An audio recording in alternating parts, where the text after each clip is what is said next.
I was hacked in Among Us. I don't trust online gaming anymore, especially the games that come with chatting features. The game Among Us gained huge popularity during the 2020 quarantine phase. My office was closed. I got bored sitting at home, hence, I started to play the multiplayer social deduction game like everyone else. You already know how this game works, so there's no need to repeat that again. The game was a nice time killer. I lived alone in my apartment, so there was no one to disturb me anyways. At first, I was playing this game on my mobile phone, but later I installed it on the PC as well. My daily routine was to wake up from bed, eat some breakfast, and then sit in front of my PC till my eyes hurt. Those who are familiar with this game already know about the anonymous chat box feature of Among Us. One day, I was playing Among Us sitting in my bedroom. Heavy rain and a thunderstorm were going on outside. The game was going well. Being the imposter, I managed to kill 4 crewmates in a 7-people team, including me. I was just 1 kill away from winning this game when a notification popped up in the chat box. I opened the chat box and saw an anonymous player had sent a YouTube link in it. I was not in a mood to get distracted, but the player kept texting. I couldn't tell if it was a girl or a boy, but the name read 007 Ken. Let's address this person as he, based on the name. Now, 007 Ken not only sent this link in the chat box, but also said that we have to subscribe to his channel. I was so indulged in this game that I didn't notice the chat box until now. This guy was texting this link from the beginning of the game, and he was telling everyone to subscribe to it. He was being really irritating. I texted back saying, "Shut up, dude. Just play the game, man." This guy replied, "Subscribe to my channel if you don't want to die." I laughed really hard after reading this. I thought he was pretending to be the imposter, but then I thought, what a dumb guy. What is the point of pretending to be the imposter? But a trick came to mind. I decided to let him give death threats in the chat box and told the other player that 007 Ken is the imposter and we should throw him out. Now, when all this was happening, out of curiosity, I opened the link into another tab. The page started to load. By this time, the game went exactly how I planned, and the third player voted against 007 Ken, and we threw him out. Eventually, I won the game. I took a sip from my cold drink cup and went to the page where I have opened the link. As the page flashed in front of my eyes, I got really disturbed. The channel was filled with torture videos, videos of killing innocent animals, post-mortem videos, and all kinds of creepy shit. I got really pissed at that guy and said to myself, "Fucking jerk." This was the moment when all my problems began. I started to receive anonymous calls and texts after an hour. Every time I answered these calls, I could hear someone breathing heavily from the other side of the phone, but no one ever spoke. One night, I was really tired after doing household chores, so I slept early. Around 1 a.m., my phone rang. I was in a deep sleep, so I missed the first call. But the phone rang again. This time, I got fucking annoyed. I picked up the phone and shouted out loud, "What's your freaking problem, dude? If you have something to say, say it." Past 2 days, this guy called me from the same anonymous number, but never spoke. Suddenly, this time, a man with a creepy coarse voice talked from the other side. He said, "I told you to subscribe to the channel. Seems like you didn't, huh? Don't you value your life, Jack?" I lost all sleep in just a wink. How the hell did he know my name? I had no doubt that this was the same guy from the Among Us game whose name was 007 Ken. The hairs on the back of my neck stood up like sharp needles. Drops of sweat appeared on my forehead. I asked in a scared voice, "How do you know my name?" The guy laughed hysterically and said, "What if I tell you that I am standing in front of your apartment with the sharpest kitchen knife you will ever feel on your neck? There won't be any interruption when I slice your throat. Of course, there will be a little sound when you will choke in your own blood, gushing out of your veins." I was beyond terrified this time. I don't know what to do. I jumped from my bed and ran to the main door. The door was locked. As I put my eyes on the peephole, I saw there was no one at the door. I came back to my room, rushing and moved the curtains to my bedroom window to look outside. The roads were empty. The streetlights made the area look even more spooky. I couldn't see anymore. I sat down on my bed in fear. I couldn't decide if I should call 911 or not. After all, it was just a threatening phone call. I disconnected the phone the moment this guy said those evil things to me. But then again, after 5 minutes, my phone rang. It was the same number. I didn't pick up. I put the number in the block list immediately. The night went like a horrifying dream. I couldn't sleep at all. I just sat on my bed quietly. My ears were alert the entire time. I was ready to call 911, hearing a single sound on my door or anywhere near my apartment. But nothing more happened that night. The next morning, when I opened the Among Us game screen, I was highly shocked. My chat box was filled with links to this YouTube channel. There were death threats and hacking threats all over the chat. Just when it clicked my mind. Oh my God, I was such a fool. I clicked this anonymous link without thinking. This guy probably hacked my account and got my IP address. I went to the Twitter page of Among Us and saw it was not just me, but many players have faced the same issue. Some random guy tried to promote his channel by sending the link and threatened people to hack their account if they didn't subscribe.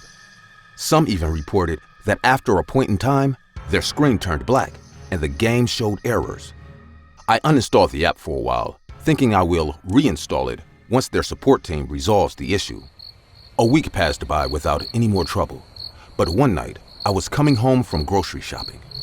I was near my apartment, just about to enter, when I felt someone was standing behind the streetlight on my left. A shadow was moving behind it. I thought it was nothing but my imagination, so I went to my flat. I opened the lock of my door and shut it after entering. I went to the kitchen to arrange food and groceries. Suddenly, I received a phone call. It was from an unknown number again. I picked it up and said, "Hello." It was that same heavy breathing. The blood in my veins rushed to my face when someone from the other side said, "I hope you enjoy your pizza tonight," and disconnected the phone. I bought pizza on my way home for dinner. I stood in the kitchen like a statue for at least 5 to 7 minutes. My hunch was right then. Someone was actually standing behind the streetlight and watching me. This time, I didn't sleep on this matter. I called 911 and told them everything. They sent 2 cops who patrolled the entire area looking for a suspicious stranger, but obviously, they couldn't find anyone. I didn't stop there either. I changed my apartment and moved to a totally different location, very close to my office. I changed my phone, my number. I replaced all the passwords of my social media accounts. I even sold my old computer and bought a new laptop to keep myself from being hacked again. I don't blame anyone else. It was my fault that I clicked some random link while being online in a multiplayer game. I reported to the cybercrime department as well. They told me that someone indeed hacked my account the moment I clicked that link. And from there, it wasn't too hard to find my address, name, and phone number. It terrifies me to think that there are sick people around the world who are turning a simple online game into a living nightmare just to satisfy their creepy desires and spreading filth all over society. So guys, just be careful from now on. Don't make the same mistake that I did while playing Among Us.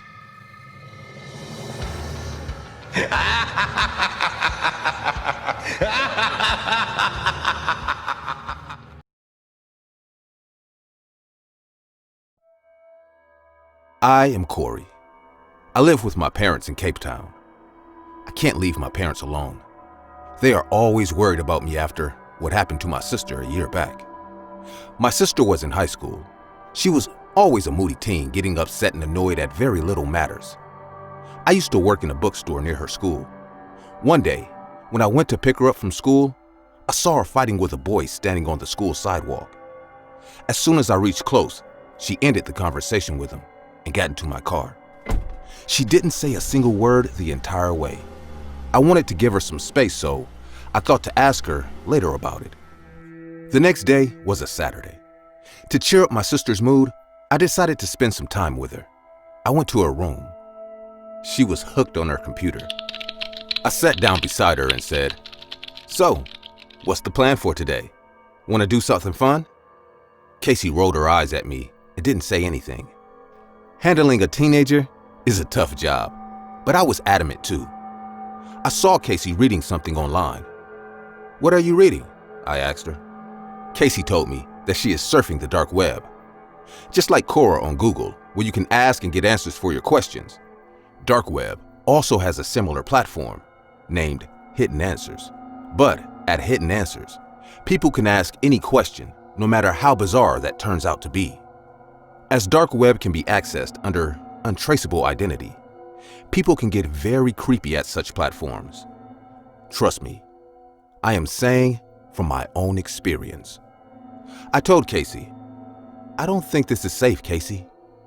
Just to be updated on what my little sister is getting into, I started to surfing dark web in my pastime too. The platform Hidden Answers is beyond disturbing. I couldn't believe people can be this insane. I read a small conversation where someone has asked, "How can I get rid of my mother's dead body without getting into any trouble?" I was fucking scared.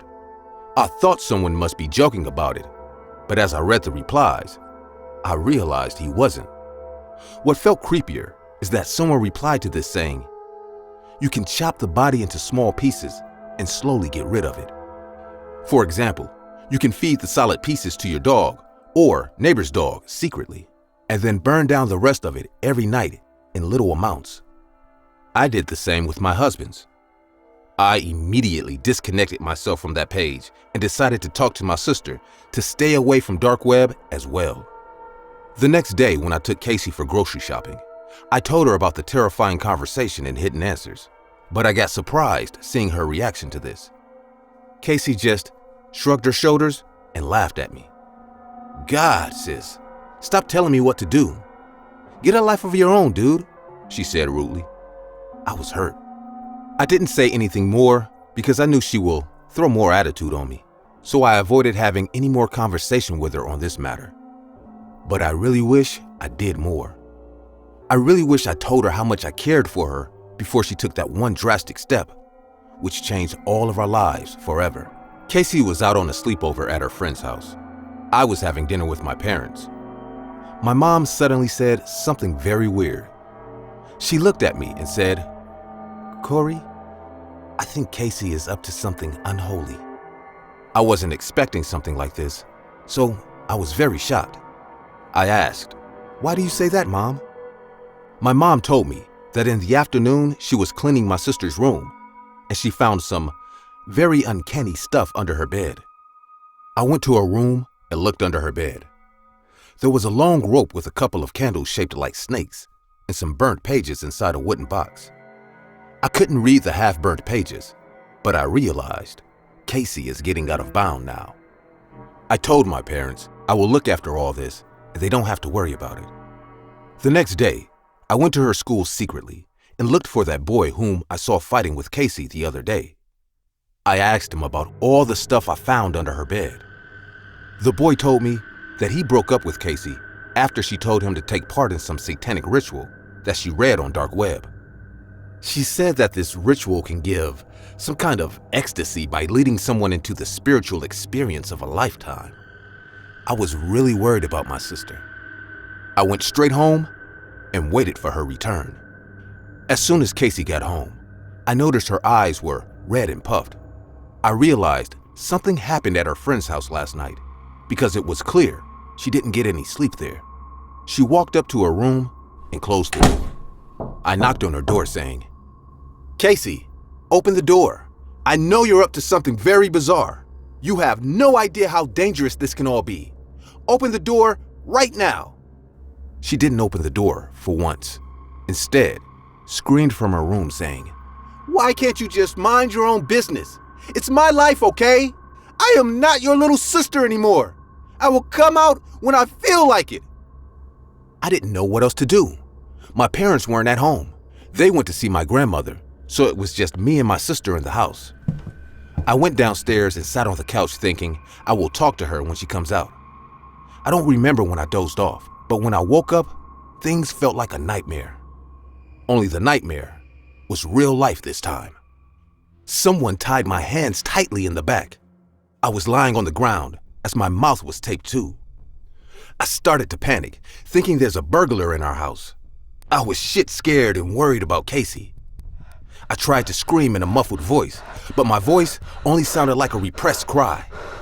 As I opened my eyes, I saw the door was locked from the inside, but I could hear voices upstairs. After a few minutes, the sounds of footsteps appeared in my ear. Someone was walking down the stairs. It was my little sister, except she was not the same person anymore. Casey was wearing all black. I assumed she tied me up this way after making me unconscious with chloroform or something like that because my head was feeling heavy. She leaned on my face. I started to sob and she began to laugh hysterically. Casey was completely out of her mind. She then said, "I know you will try to stop me, but you just can't, Corey. I am going to be part of something spiritual." The more she spoke, the more insane she sounded. She further said that she read on Hidden Answers that a satanic cult claimed that attempting suicide can give one the most spiritual experience in life. The experience comes right before the moment you feel you are going to die. At that moment, one can see the universe winding up in front of their eyes. What happened next destroyed a young life and damaged our family forever. In front of my very own eyes, Corey climbed on the chair nearby and tied her neck to a rope hanging from the ceiling. I sprinted on the ground trying to free myself, but I couldn't do anything. My eyes could not believe what it was witnessing. She was about to do something so horrible from which she could never turn back, but only if she understood that. I cried and screamed and tried deliberately to free my hands so that I could run to her and stop her. Casey stared at me blankly in that position and said, "Don't worry, Corey. I won't die. I will take it off at the right moment. All I want to see is who I am. I want to experience what they said they did." I knew she was sick. Her eyes moved randomly as she spoke. I could tell from her creepy smile that she needed help, but I couldn't do anything. I was helpless. A loud thud took place as she kicked the chair. Her body started to shake like fish out of water, and suddenly Casey held her rope and tried to take it off, but oh, my little sister, she couldn't. It was tied so tightly that her feet kept swinging in the air. She was choking in front of my eyes. I cried and cried, but nothing made the moment stop. When my parents got home, my mother shattered on the floor, seeing my little sister's lifeless body hanging from the ceiling. My father didn't know what to do as he saw her hanging in our living room, and I was unconscious, lying on the floor, tied and taped. The cops were called, and they took out her body in a stretcher. I lost my sister. She died in front of my eyes, and I couldn't save her, even though I tried really hard. Dark web took her from our lives. My mother doesn't talk anymore. She just sits in our living room, staring at the ceiling from where Casey hung herself. I suggested many times to shift to another house, but she refuses each time. My mother believes Casey is still with us in the house. But if you are watching this, I want to tell you that dark web is not the right place to look for solutions if you are having any kind of trouble with yourself. Please stay away from this hellhole, or it will sink you down so deep that you will never be able to come out of it. Talk to your friends and family whenever you feel you need help. Also, help others when you see them in the same situation.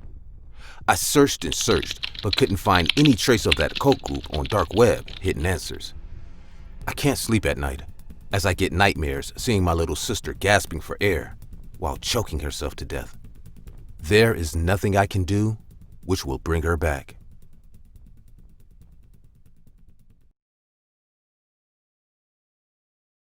Let me tell you about the night my life changed forever. The night when I thought I was going to die. The night I lost my sanity. It was a warm spring night, and I was 13 years old. My parents had gone on holiday for the weekend, leaving me home alone. I invited my two best friends, David and Arnold, over to keep me company. We were in my bedroom, listening to music. Arnold reached out and lowered the volume. "Hey, why don't we tell some scary stories?" he said. "I'm in the mood for a scare." "Sounds like a good idea," David agreed. "Who's going to go first?" I have one," I volunteered. "But, I don't know if I should tell it." "Come on," said David. "Let's hear it." "Okay," I said. "It's a pretty terrible story I heard once. It all happened many years ago. There was a man who had a 7-year-old son. His wife had died giving birth to the boy. They lived way out in the countryside, and there were no neighbors for miles. They didn't even have a phone, because at the time, the lines didn't stretch out that far. One day, the father came home from work, and he was horrified to find that his house was on fire. He immediately thought about his young son, and he rushed inside, calling the boy's name. When he heard his son answer, he realized the poor boy was trapped in his bedroom. The father ran to the door and tried to open it, but it wouldn't budge. A beam had fallen from the bedroom ceiling and blocked the door. He banged and banged on the door with all his might, but it was too solid. He even rushed against it with his shoulder, trying to break it down, but it was no use. All the time, he could hear his son screaming. The boy was in a panic, screaming and crying out for help. The man kept trying to batter down the door, but no matter what he did, it held firm. He shouted in rage. He wailed in despair. He no longer thought about anything else, just the door and his son screaming on the other side. His son burned to death in the house. The father died too. He never managed to open the door, and he stayed there to the end, desperately trying to break it down until he succumbed to the smoke and the flames. Arnold looked at me in disgust and said, "That's not scary." "I have to admit, it's pretty weak," David agreed. "It's more sad than scary." That's when I decided to tell them the last part of the story. I hadn't planned on telling them that part, but I got carried away trying to impress them. It was so stupid to continue. I should never have told them. "Wait, you don't know the rest of the story," I said. "Ever since then, the father's ghost is still trying to open the door and save his son. And if you say, well, I'd rather not say the exact words. But basically, if you call him and tell him that everything is burning and ask him to come and help you, his ghost will appear at your door and take you away." David looked at me thoughtfully. "Have you ever tried it?" he asked. "No," I replied. "I'd be too scared to test it out." Arnold had a gleam of excitement in his eyes. "Hey, we should do it right now," he said. I tensed up. I had no desire to summon a ghost, and I was already sorry I had said anything about the legend. David smiled. "Yeah, why not?" he said. I was going to tell them that I didn't want to do it, but they didn't give me a chance. Arnold put on a trembling voice to imitate the little boy and screamed, "Daddy, Daddy, help me! The flames are all around me! I'm scared!" Then he burst out laughing. I didn't crack a smile. But him, he laughed. David watched with his amusement, saying nothing. Arnold started screaming again, even louder this time. "I'm burning, Daddy! I'm burning! Help!" "Stop it, Arnold! It's not funny!" I shouted. I didn't mean to. It just came out of me. I was really scared, and I didn't want to hear him anymore. "What are you afraid of?" Arnold laughed. "Oh, come on. It's just a stupid story. That's all. Not even a good one." With a smirk, he continued. "Daddy, please help me. The fire is burning me alive. All of a sudden, there was a loud knock on the bedroom door. Arnold stopped in mid-scream. We all froze.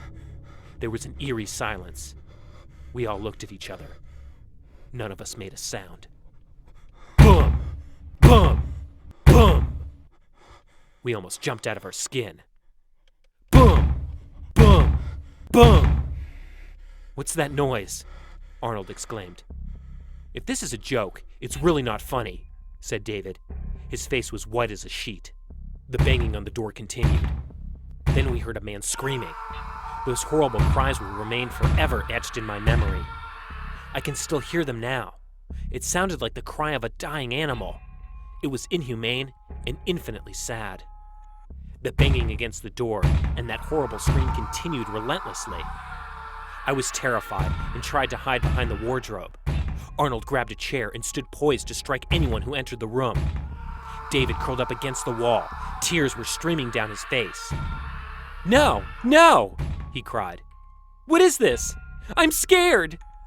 Immediately, the screaming outside the door grew stronger, even more harrowing, even more terrifying. The banging on the door grew louder. I thought it was going to fly off its hinges. Then panic seemed to overcome David. "I can't take it anymore," he wailed. "I've got to get out of here." With that, he ran to the window and opened it. "No!" I cried. "Don't!" Before I had time to finish my sentence, he jumped out the window. I heard him fall. For a brief moment, everything was silent. Then, I heard him cry out in pain. "Ah! I fell! I'm hurt! My back! Ah! I'm hurt!" I ran to the window and looked out. David lay on the concrete downstairs, screaming in pain. The screaming coming from behind the door got even louder and more crazed. The banging increased. I was going crazy. It was all a relentless nightmare, and David's screaming only added to the horror of the situation, especially since Arnold and I were too scared to leave the room to help him. Then I smelled something. I hadn't noticed it at first, but now the air in the room was filled with an awful stench. It was suffocating. The smell of burning flesh. It was unbearable. I turned away from the window and saw Arnold standing motionless in the middle of the room. His eyes were wide, and he was staring at the door, as if in a trance. Then he bent over and vomited on the carpet. The banging, the screaming, the shouting, the stench of burning flesh, and the sight of Arnold spewing was all too much for me. I began to throw up as well. I leaned back against the wall as David continued to howl outside, and the furious knocking on the door continued. Then, I had an idea. Maybe David's cries outside were attracting the man outside the door. I closed the window. We sat on the floor with our hands over our ears, shaking in terror as the cataclysmic blows against the door continued unabated, and the awful cries pierced our eardrums, and the burning stench mixed with the smell of our vomit. Gradually, the screams died down.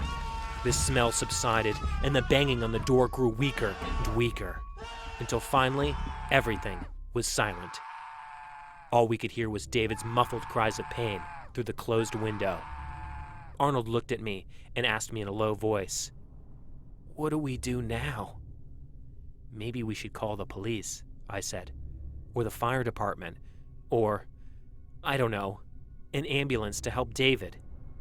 "Where's your phone?" he asked. "Downstairs." "Do you think it's gone?" "Well, it's quiet," I replied hesitantly. "That's right," he said. "We'll have to go down." "Well, I'll go. Anyway, it's gone, right?" "I guess so," I said. Arnold got up slowly and hesitantly walked to the door. He gently seized the handle and pushed the door open and peeked into the hallway. It was empty. Then, with a smirk on his face, he turned to me and said, "It's crazy. The door was open all the time. This stupid ghost." But he didn't have time to finish his sentence. In a flash, a hand came around the door and grabbed Arnold around the neck. He stood there petrified, without screaming, eyes wide in terror. The arm was blackened and charred.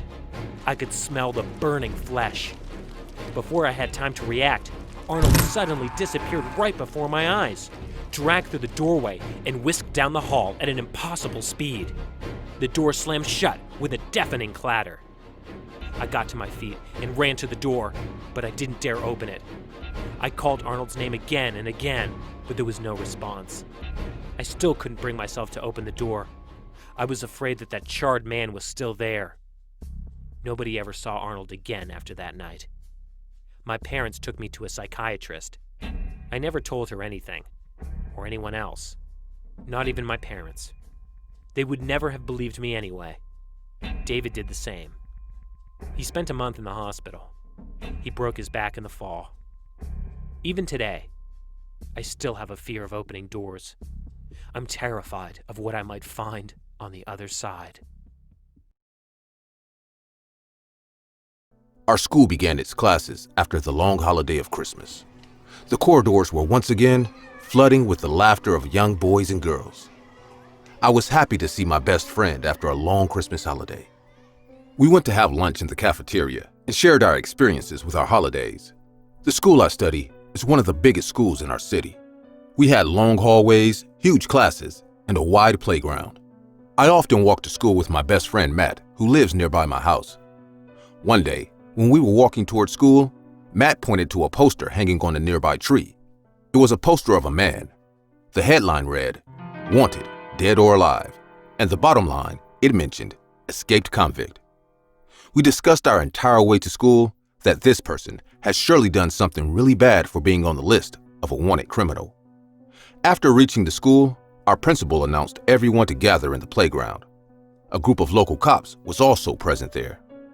At first, none could guess what was going on, but then our principal told everyone that the cops are looking for a highly dangerous criminal, so we are being instructed to call 911 or tell our adults if we ever spot this guy. Also, the teachers became very conscious of every kid in school. They told our parents to come get us after school when possible. For those who travel alone, should go home in groups and not stay out after dark. I became a bit upset as I just got back to school and wanted to play basketball after school hours with my friends. Our coach canceled all our basketball practice for the alarming situation and shifted it to an early morning schedule. I am not an early riser, but for the sake of basketball, I scheduled my routine accordingly.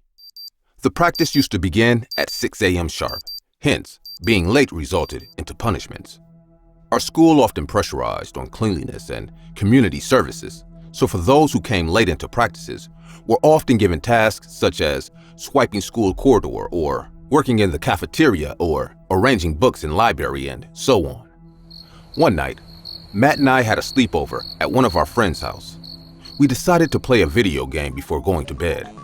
Everyone planned to play for an hour as we had basketball practice the next morning. After an hour, Matt and my friend Jack went to bed, but I wanted to play a bit more. I told them I will wake them up at the right time so they don't have to worry about me. But in the morning, I obviously couldn't wake up on time. It was 6:30 a.m. when I opened my eyes. I realized my friends have already left for their practices, and I cursed them from my heart for not waking me up. When I reached the ground, I saw them warming up and laughing at me. I knew they played a hideous prank on me so they could see me getting punished. I ran to our coach and started to apologize. Though being one of the coach's favorites, the coach told me that I will be punished like everyone else. The rules are the same for everyone. Without arguing much, I agreed with him. The coach told me to clean the backside of our playground and get the tools from the school basement. The backside of our school ground was a popular smoking zone among the high school seniors, hence, it was dirty all the time. Every day, our sweeper used to clean that area after school hours, and the next day, the seniors used to mess it up again. I put my backpack on the ground and walked towards the school building to get the tools from the basement. As I reached the school basement and opened the door, a dark hallway down the stairs stood in front of me. I slowly walked down and turned on the light switch underneath the passage. The basement is generally filled with school supplies, extra chairs and tables, and all other stationary stuff. The mop and bucket were kept in the corner, so I walked to get it. As I took the tools and was about to leave, I noticed a bunch of tattered clothes lying on the basement ground. There were a bunch of plastic water bottles lying beside them, too. The basement was not very tidy anyway, so I thought these are nothing but some old school junk. One thing that stuck in my mind is a foul smell of burnt tobacco. The smell was floating all around the basement. I told myself, someone might be secretly smoking here, but who can that be in this early morning? As I kept thinking, standing alone, I realized I am wasting my time and that I have to get back to the cleaning so that I can join the practice as soon as possible. I got upstairs and closed the basement door. One other weird thing I noticed is that the lock of the basement door was broken. I thought to let the coach know about it in case students are sneaking in to smoke there, which is really not safe because the school can catch fire if they leave burning buds down there. As I was walking towards the backside of the playground and saw Matt and Jack still making fun of me, I ignored them and went ahead. The backside of our school playground is secluded, which is why it is a popular smoking spot among the students. All of our school garbage bags are kept here, so the place always carries a stinking odor. As I swept the burnt buds from the ground, I kept cursing my friends even more. The smell around me made me nauseous. Still, I kept on doing my job. I didn't realize what time it was, but I was almost done just when I heard something. It was coming from the corner where the garbage bags are kept.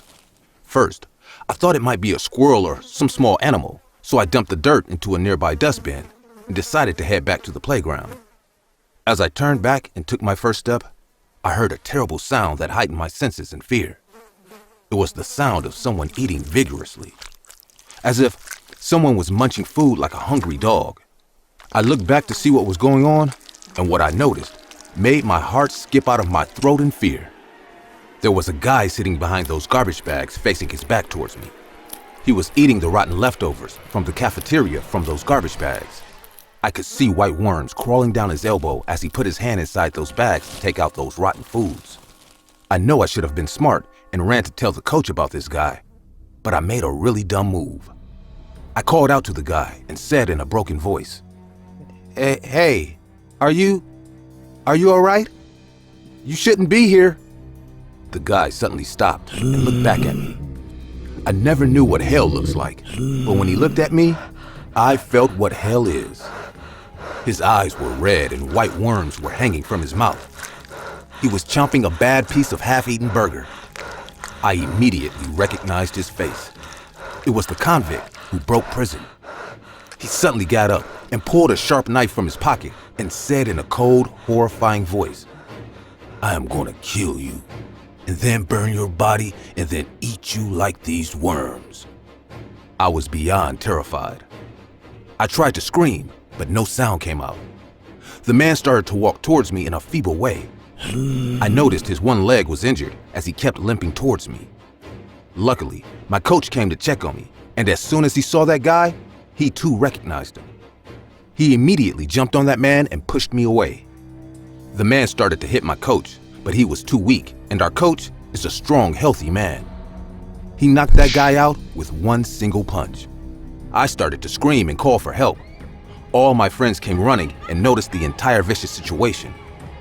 The cops were called immediately, and they came and arrested the escaped convict.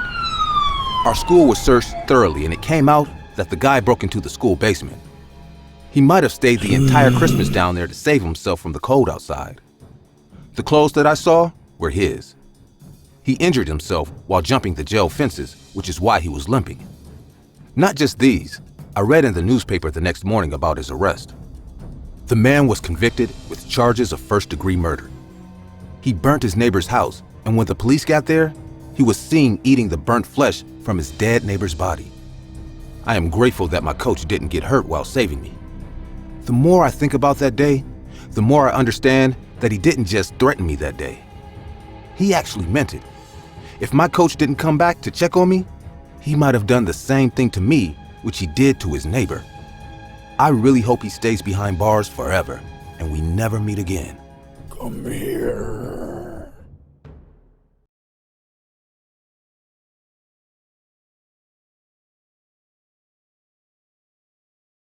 I studied in a convent school. My father was in the army, hence he was away from us most of the time. I stayed in the school hostel. During holidays, I used to go back home and stay with my family. Though our family lived distantly, we were very much connected to each other. I loved my school, as I made some really good friends there. I had 3 roommates, and we all stuck together in every class and each activity. Being a Christian foundation, our school had a strict time schedule. We had to wake up at 6 a.m. and get ready for our morning prayers and breakfast. After then, our classes took place. The time to go to bed was 8 p.m., that too strictly. wandering in the school building or hostel corridors after bedtime carried serious punishments. Needless to say, no girl dared to break these rules. Honestly, after a tiring day full of activities, none of us had the energy to sneak around at night. There was another reason. We were all scared of the white-haired woman. Let me stop you right there if you are thinking this is some spooky ghost rumor made by some bunch of young girls. This woman was real. We heard from our teachers that this woman worked as our school gardener. She was kind to the children and polite to the teachers. She had a little daughter. After her husband's death, her daughter became everything to her. One day, when she was working in the garden, her daughter was playing with some school kids. It was the last day of school before the winter holidays. All the kids were returning home with their parents, hence, the school ground was pretty crowded. After 20 minutes, when the woman called out her daughter's name, the girl didn't answer. The woman got scared and started to search for her frantically.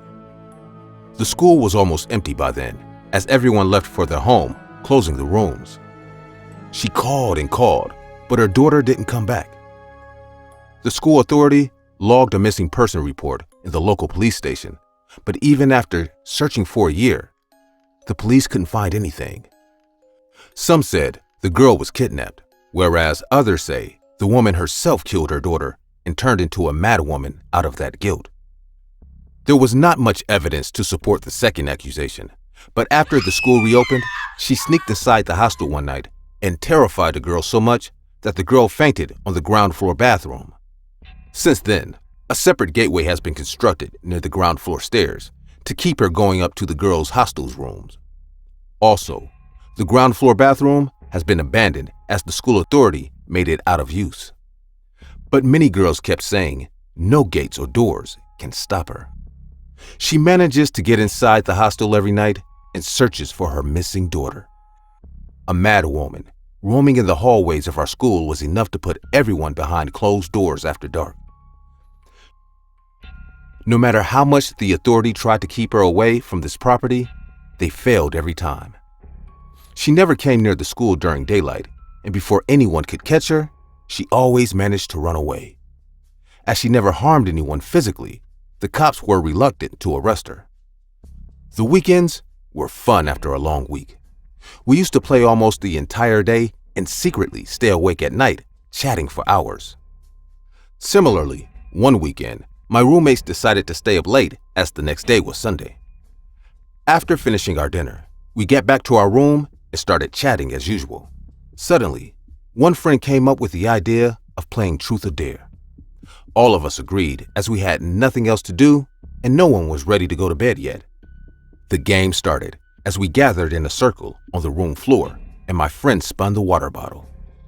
After a bunch of silly and embarrassing questions, when my turn came, my friend asked me, Truth or Dare? Like everyone else before, I too said, Truth. But my friend started to boo me and challenged me to take a dare if I think I am brave enough. I was young, hence stupid, so I felt I must prove that I am no coward. Without thinking much about the upcoming, I agreed to take dare. My friend gave me a task as a dare. She told me to go to the ground floor bathroom and write my name with chalk on the door. The next morning, they will all go to the ground floor bathroom to check if I had actually did it or not. I knew very well that if I don't do it, they will make fun of me for the entire session. So I gathered all my courage and said I will do it. I looked at the clock. It was 11 p.m. The entire hostel corridor was empty. Everyone was asleep. There was dead silence around me. I took my small flashlight in one hand and white chalk in the other. I silently opened the door of my room and tiptoed into the balcony. My heart was beating fast as I was really scared. I kept walking down the stairs while praying to the Lord that for one night, spare me from the white woman. Under no circumstances, I wanted to face her in the middle of the night, that too alone. Every step I took, I kept cheering myself saying, I can do this. Even though it was a chilly winter night, I could feel drops of sweat all over my forehead. After reaching the ground floor, the long corridor lied in front of me. At the end of it stood the iron gate that was closed from the inside. On the other side of the iron gate, the abandoned girls' bathroom stood on its left. The corridor was dark, as there was no light at all. I flashed my light on the gate. The gate was completely covered with iron plates, hence, it was impossible to open it from the outside. The school authority didn't put locks on it for emergency situations. I slowly crossed the corridor.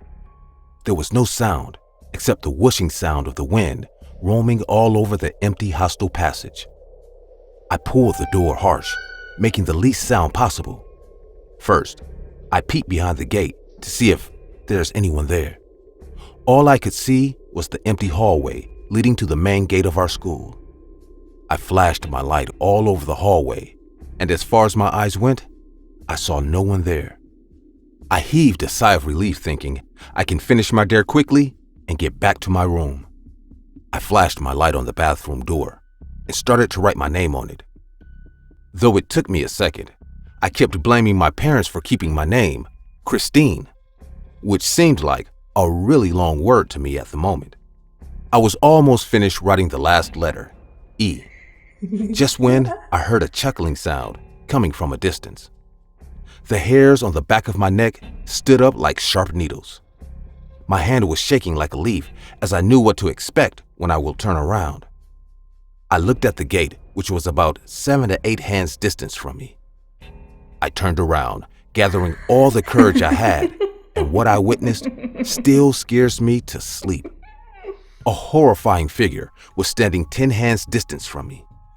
A woman with big white eyes that haven't slept in decades, with her gray, dirty hair standing in front of me. What was more terrifying was the expression on her face. She had an elated face as her smile stretched from one ear to the other. I was stone cold and couldn't move. My eyes got fixed on her. She stood there for a few minutes, then her expression started to change slowly. But I couldn't understand anything anymore. She made a spine-chilling growl from her mouth and started to run towards me with her arms wide open in my direction, as if she will choke me to death if she catches me. I screamed at the top of my lungs and ran for my life. I almost smashed myself over the iron gate to get in.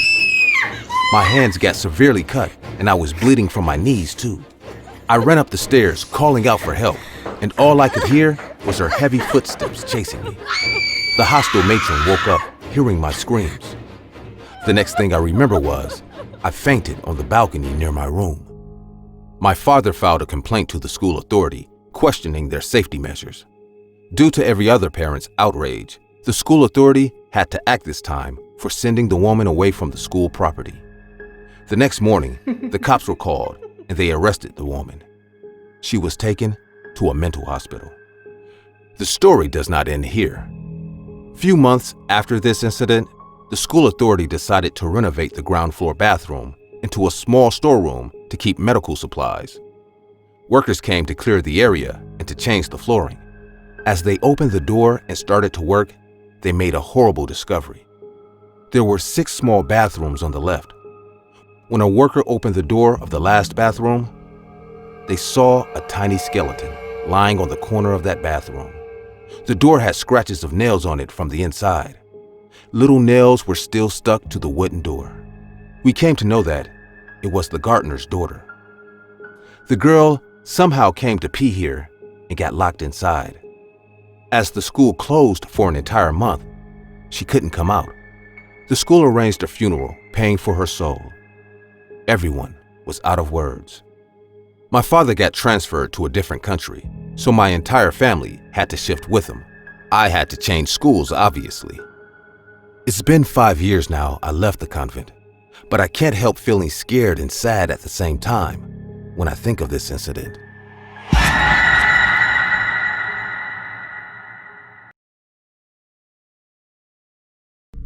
I was in high school then. Just like every other jolly teenage girl, I was good at making friends. Being honest, I was quite popular too. The school was at 15 minutes distance from my house. I often liked walking home after school with my friends.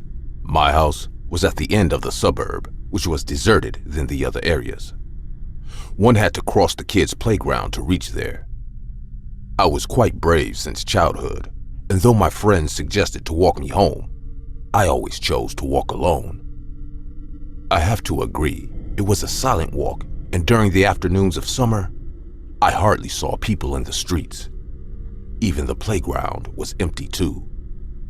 One day, I was coming home after saying goodbye to my friends. It was a hot summer day.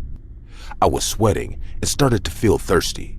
I decided to stop by the kids' park and drink water from the tap built in left the corner side of the playground.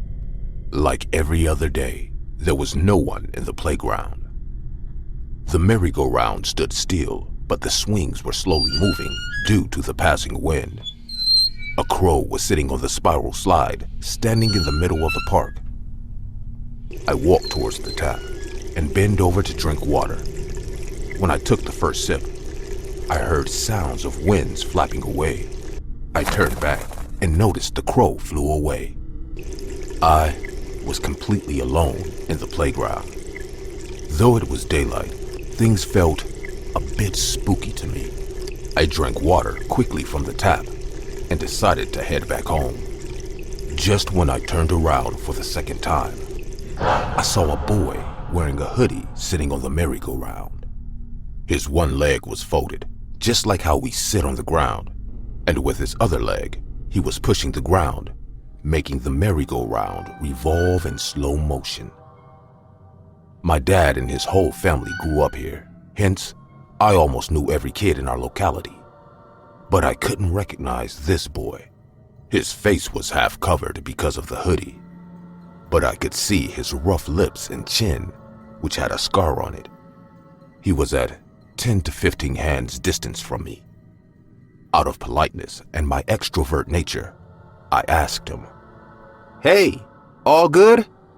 Are you guys new in town?" But the boy didn't utter a single word. He just sat quietly with his head faced towards me. I felt a bit awkward and said, "Okay, bye then. See you later, I guess."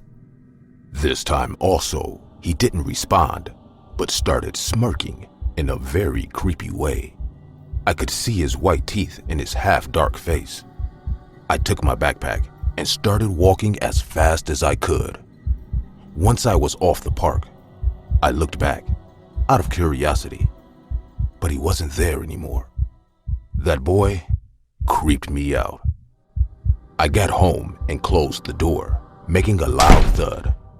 My mom came rushing towards me, thinking I was feeling sick or something. But somehow, I managed to shrug that tension off my shoulder and chose not to tell my mom anything about this incident. The next day, I woke up and forgot about this. After our science class, I went to the cafeteria with a couple of my friends to have lunch. I was just about to bite my burger, just when my eyes got caught up at the corner table near the trash can. It was him. That boy I saw yesterday at the playground. Only this time, I could see his entire face. He was wearing a black shirt with a pair of gray jeans. His hair was slightly messed up, which was quite common in every outgoing teenage boy. I realized it was him yesterday by the scar on his chin. He was sitting all by himself, scrolling his phone. Suddenly, our eyes met. His eyes were pale, and there were dark circles around them, as if he hasn't slept for a while. He looked at me and gave me the same creepy smirk again. I felt very uncomfortable. Just then, one of my friends said, "You see that boy? He's new here. I attended Spanish class with him today. He is very weird and never speaks to anyone, you know?" Another friend of mine said, "But this is midterm. It's really odd to see new admissions during midterm." I was already creeped out by this guy, and as my friends started to discuss him, that feeling grew much further. I stopped them and said, "Let it be, guys. We don't know him, so let's not assume anything. Come on, let's go eat in the school ground. I'm feeling a bit claustrophobic here. We all left the cafeteria. That day, I insisted two of my friends to walk me home, saying I wasn't feeling well. They couldn't guess the actual reason behind it and agreed to walk me home. We walked past the playground, and it was empty like always. Just when I reached my house and turned back to thank my friends, I saw that same boy at the end of the road. He was on a bicycle. He drove past the alley and ringed the cycle bell once. I walked to my room and closed the curtain. I was really scared this time. That guy now followed me home. He knows where I live. I skipped school for 3 to 4 days, stating my health is not well. I was a good kid and never made excuses before not to attend school. Thus, my parents believed me without guessing anything wrong. I used to stare from my bedroom window to check if that boy is still stalking me or not, but I saw no one, and this weird feeling reduced a bit. On the 5th day, I went back to school. It was the day of our annual football match. The whole school was gathered in the school ground. After finishing my swim classes, I returned to my empty classroom to pack my things up and join my friends at the school ground. I didn't see the boy the entire day, so I almost forgot about him. I took my backpack and decided to go through the library floor as it leads to the closest exit to the school ground. It was a long, empty corridor. The submerged sound of people cheering up was coming from the school ground. I was almost close to the door, nearly about 7 to 8 steps, just when the boy came out from the right side corner and stood between me and the doorway. Was he hiding there just to catch me at the right time? My heart dropped. I was beyond terrified. He started to chuckle and walk from left to right and then right to left in front of the doorway. Though he was walking from one side to the other, his eyes were fixed at my face. His devilish grin gave me goosebumps, and I was only left with a spine-chilling sensation. I couldn't move my leg. I couldn't walk away. He started walking towards me in slow motion. I was unable to run away or scream. I felt like someone pinned me to the ground, and I can't do anything about it. He came closest to me and whispered in my ears, "I will come back to get you once I am done. I like you." He then left the hallway. I heard from my friends that they found me unconscious on the floor of the hallway. I suffered from high fever and was bound to stay home for 1 week. When I got a little better, I decided to tell my parents about this boy and change my school. I was hell scared to go back there. Just when I was about to speak to my dad, I heard my mom talking to our next door neighbor. I could also hear cop car sounds coming from a distance. I peeked from my bedroom window and saw 3 police cars patrolling our area. As my mom got in, I asked her, "What's the matter?" What she told me still frightens me to death. She said a new family took the last house in our adjacent locality. They had a boy just about my age. Neighbors often complained about hearing fights and arguments coming from that house. It seemed like the boy's parents were about to get divorced and suffering from a failed marriage. One neighbor even said the cops thought they saw the boy's mother hitting the child on his face. It explained the scar on his chin. The house was empty for the last week, as there was no one inside it. But last night, a neighbor filed a complaint to 911, stating that rancid smell was coming from that house. The cops broke in and discovered 2 rotten corpses. They guessed it was his parents. The boy was nowhere to be found, but he left a note under the bloody knife on the kitchen table. They think the boy stabbed and killed his parents and ran away. In the note he wrote, "My work is done here, but I will come back to get what I have left behind." I shifted to a different place after enrolling for college, but as long as I was there, I hardly went out of the house. I always keep myself in the crowd.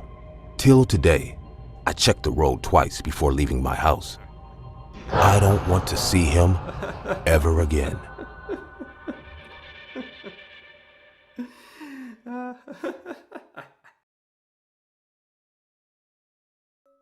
I still remember the date.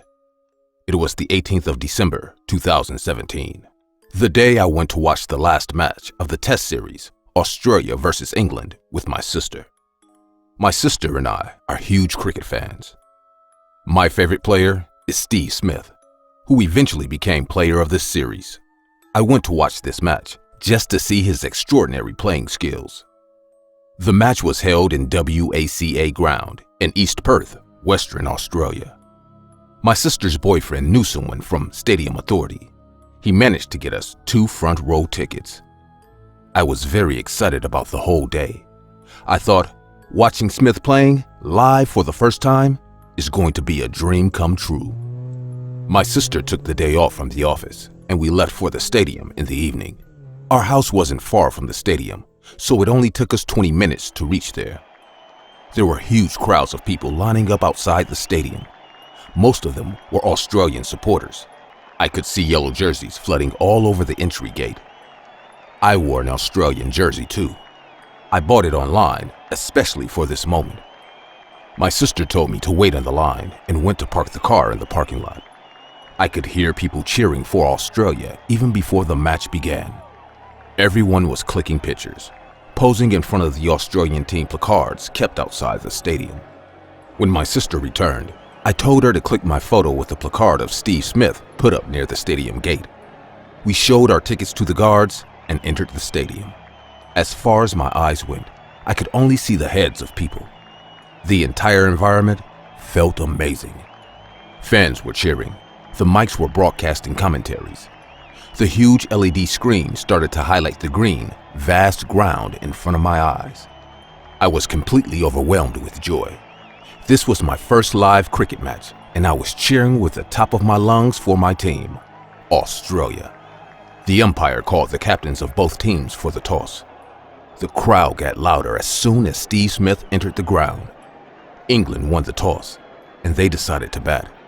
We sipped cold drinks and munched popcorn while watching this exciting match. My sister and I clicked a dozen pictures, and we were having a great time. I couldn't realize how time flew away. I drank a lot of cold drinks and suddenly felt the need to go to the bathroom. There was still time for the interval, but I was having an emergency, so I told my sister, I need to go to the bathroom. She asked me, will I be able to go alone or not? I confronted her saying, I will be absolutely fine. My plan was to go to the washroom and get back to my seat as soon as possible. I didn't want to miss Smith no matter what.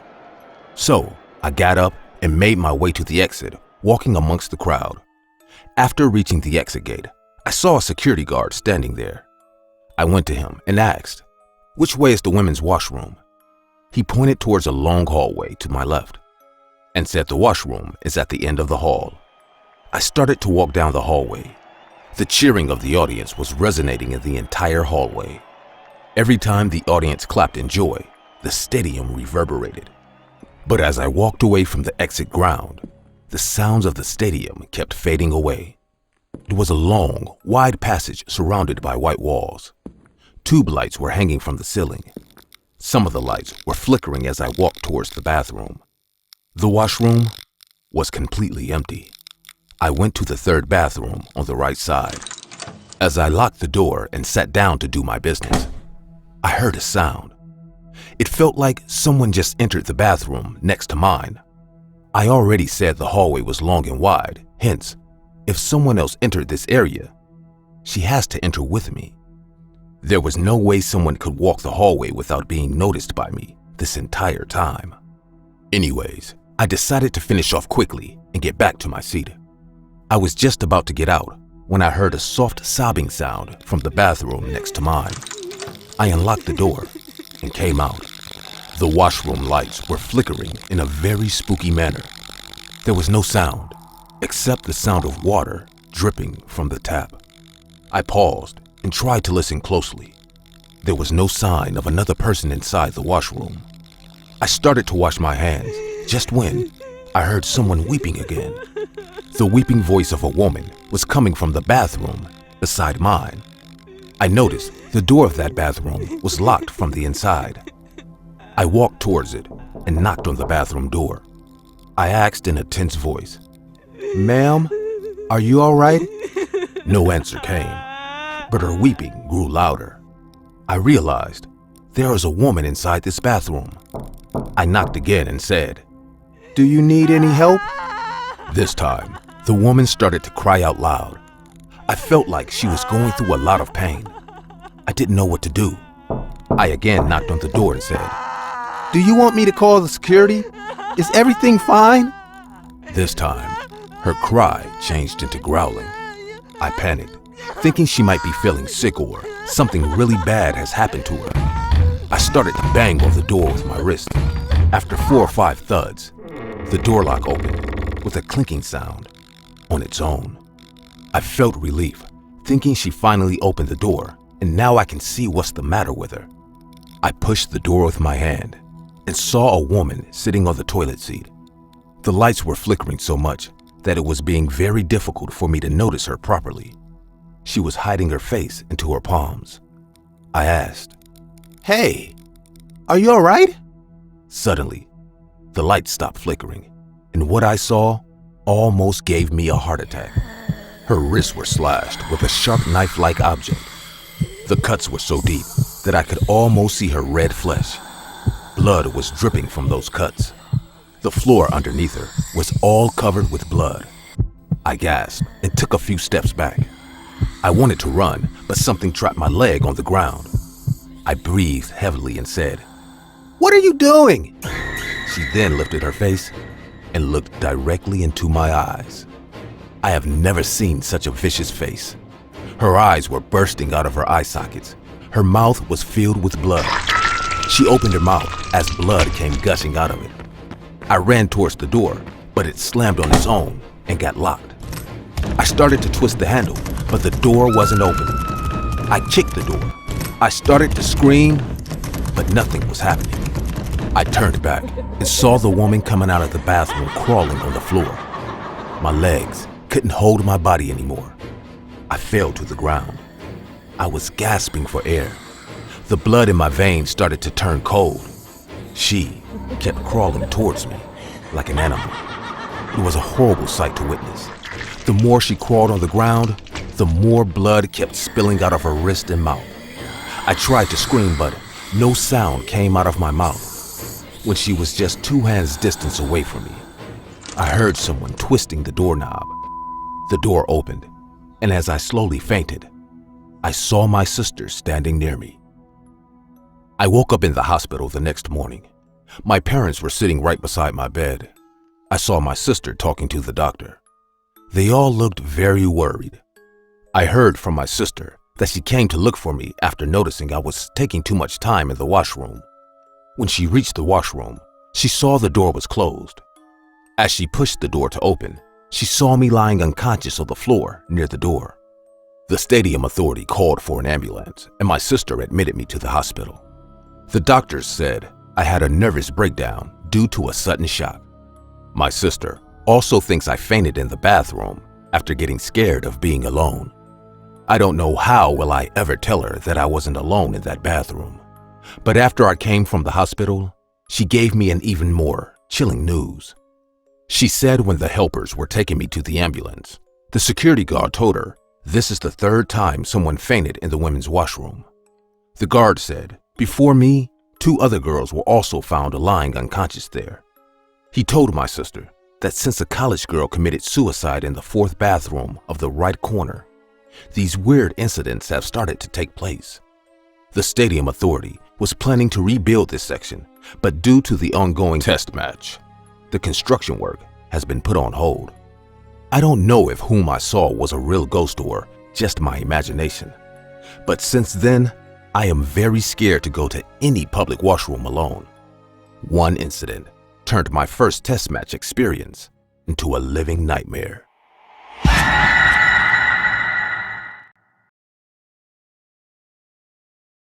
Not every school is the same. Not every student is the same. Some people might find my words a bit clumsy, but this experience is as such, which makes me stutter. I lost my parents in a car crash, so after months of therapy and motivation to get back to normal life when I attended my school again, things were a lot different. As I entered the school gate, I could see people looking at me with sympathy in their eyes. I chose to sit in the corner of my class, but I could feel all their eyes on me. My teachers made empathetic faces when they saw me. My only way out from this constant reminder of how sorrowful my life is to eat my lunch sitting in our library. No one came to the library during recess, so I enjoyed my alone time there. I always sat near the fiction section so that I could read a bit while having my lunch. Weeks passed, and this is how things were going in school until one day I met Sam. Sam was a tall, lean guy. He had hair so long that it almost covered his half face. Unlike me, Sam was too introverted. He joined our school in the middle of the term as his parents got divorced and he shifted to live with his dad. He came to me during lunchtime in the library and said, "Would you mind if I join you?" I didn't deny it because he was the new guy who barely knew about my past. We started to become friends. We often talked about books and films. His company was refreshing for me. I liked Sam because he always respected my privacy. He was a less talking guy, hence people at school hardly noticed him. One day while we were eating lunch at the library, something bizarre happened. Like every other school, we too had bullies. There was a boy named Travis who often picked at students and humiliated them just for fun. That afternoon, Travis came to the library and saw us eating lunch in the corner. He came to our table and said, "What a bunch of douchebags! Who eats lunch in the library?" and started laughing at us. I didn't pay attention to him, neither did Sam. But Travis was going on with his stupid, hurtful ranting. "You two make a good couple, both with family troubles. Fucking weirdos." I was thinking to get up and leave, but what Sam did next was beyond my expectations. He stood up and grabbed Travis by his collar and smashed him hard on the wall. Travis hit the wall so hard that a few books fell from the shelf beside it on the ground. For a second, I didn't know what to do.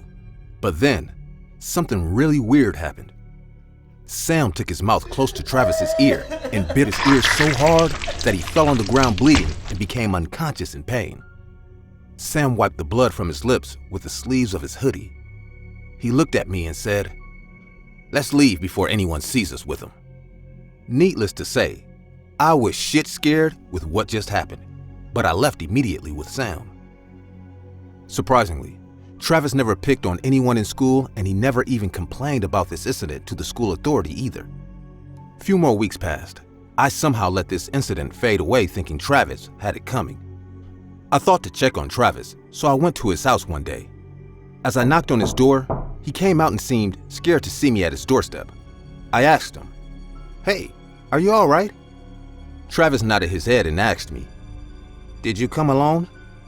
I was really shocked this time. I asked him, "Of course.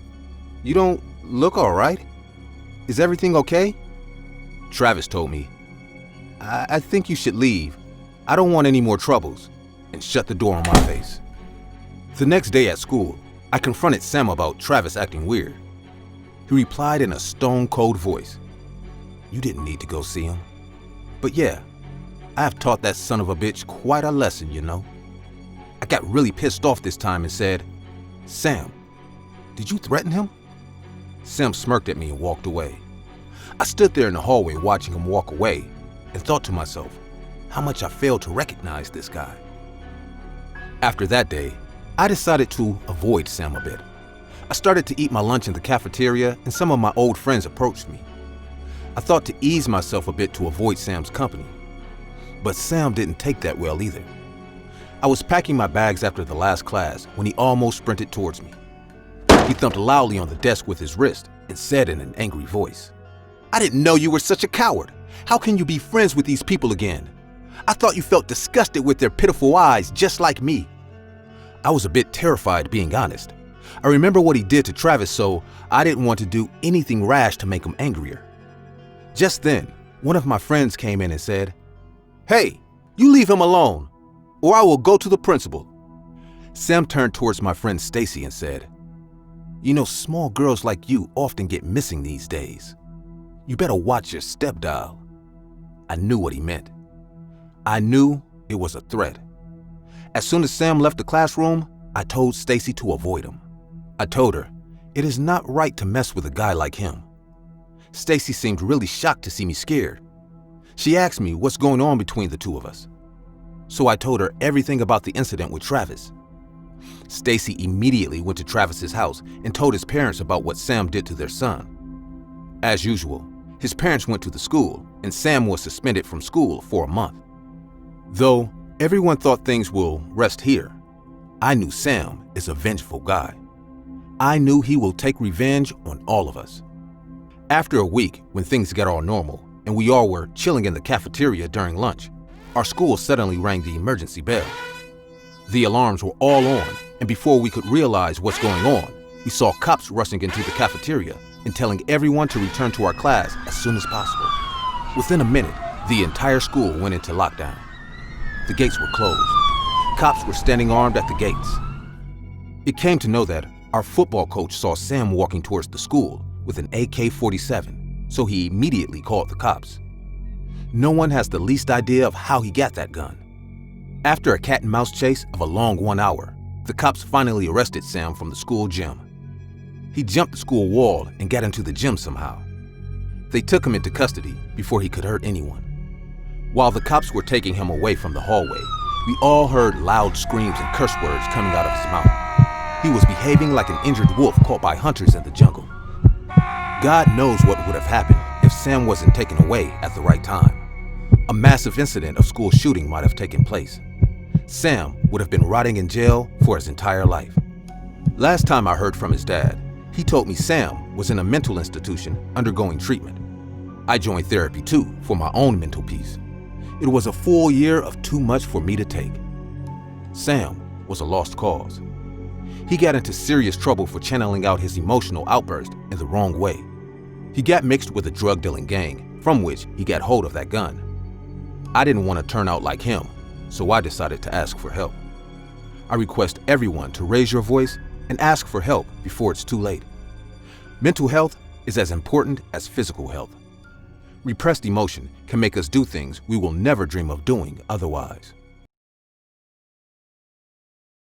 I used to work as a security guard in an elementary school. The school had a cleaning lady. Her name was Miss Brown. She was really good with the kids. No matter how many times the kids leave muddy footprints on the hallway, she will always clean it up with her caring, gentle smile. She often gave kids her homemade snacks during recess.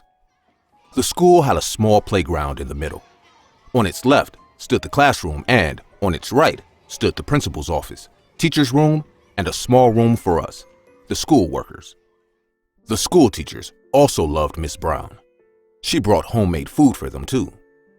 The workers' room had a few chairs, a table to keep our stuff, and a big freezer. Before turning into an elementary school, this place used to be a medical supply store. Hence, medicines were being stacked inside the freezer. But after the school opened, no one used that freezer, and it ended up being the dirty old furniture. Sometimes, night shifts were assigned to me whenever there was a long holiday in school. The trustees didn't want any wanderer or random people inside the school property. Hence, I was appointed to keep an eye on the school. During these times, I often sneaked in a few cans of beer and kept them inside the freezer to keep them chilled.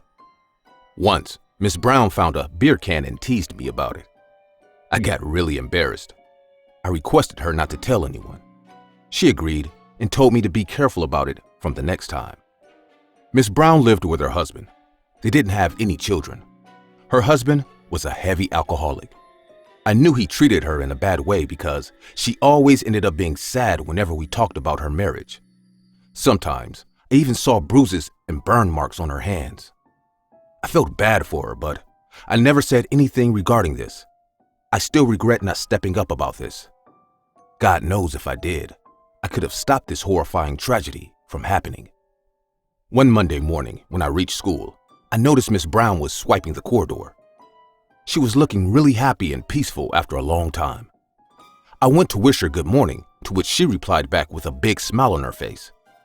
I thought something good happened to her this weekend, so I asked out of general curiosity, "Miss Brown, you look so happy. What's the big good news?" She smiled at me and replied, "I have finally managed to make my husband get rid of his drinking habit."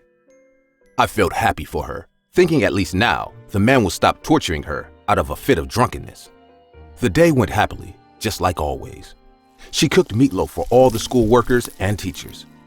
She gave me 2 big meatloaves separately. Everyone ate them and once again praised her cooking skills. At night when I got home, I was just about to cook dinner when I remembered I had meatloaves in my bag made by Miss Brown.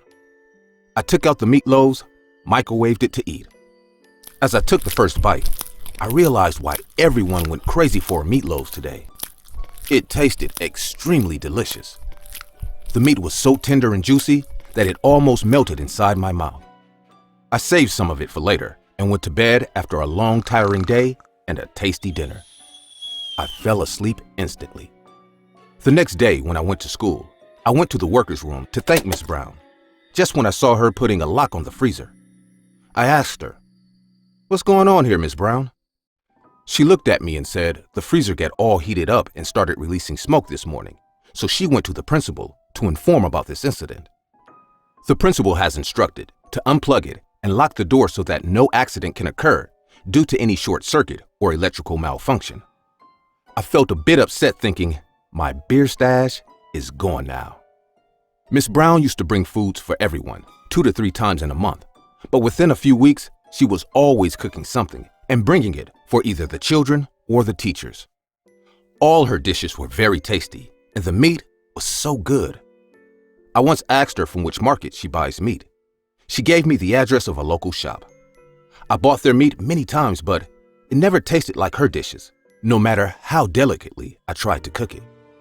I gave up, accepting that her cooking skills are definitely better than mine.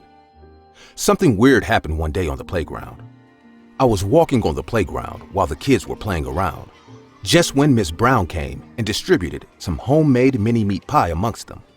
The kids started chattering in joy and eating the pies excitedly. I smiled at her as she looked at me. As I started to walk towards my spot, I overheard a conversation of 2 kids standing close to me. One kid said in a disgusted voice, "Yuck! There's a string of hair in my pie." To which the other kid replied, "Mine looks good." I told the kid not to eat that pie and asked his friend to share some with him. Miss Brown came to us and I explained the entire matter to her. She became highly embarrassed and said, "My hair is falling a lot these days. It really sucks getting old." She then apologized to that kid and threw away his piece of pie immediately and gave him a new one. The matter got sorted and we all got back to our usual work. One night, I went to a local bar in town, and after hanging out there for a while, I decided to head back home. To reach home early, I took the shortcut way, which was right in front of the school. It was a chilled winter night, hence, the roads were almost empty. As I reached near the school, I saw Miss Brown coming out of the school gates. Seeing her at the dark, empty school premises surprised me a lot. I stood behind the nearby tree and watched her walking away. She had a big garbage bag in her hand. I got really suspicious and I waited until she left the area.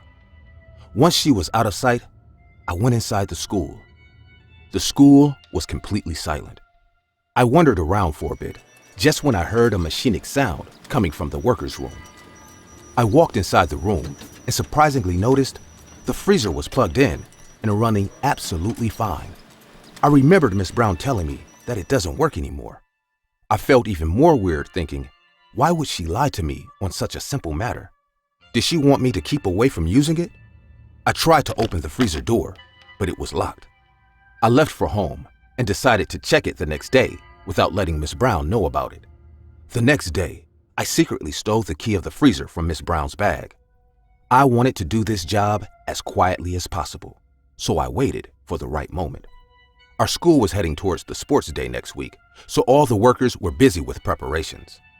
Miss Brown went to the store to buy flags and ropes with some teachers, just when I went to the workers' room and unlocked the freezer.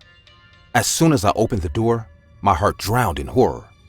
I felt like I am going to faint right at that moment. Smoke was gushing out of the freezer as it was put to the highest cooling mode. And the reason behind that was lying vividly in front of me.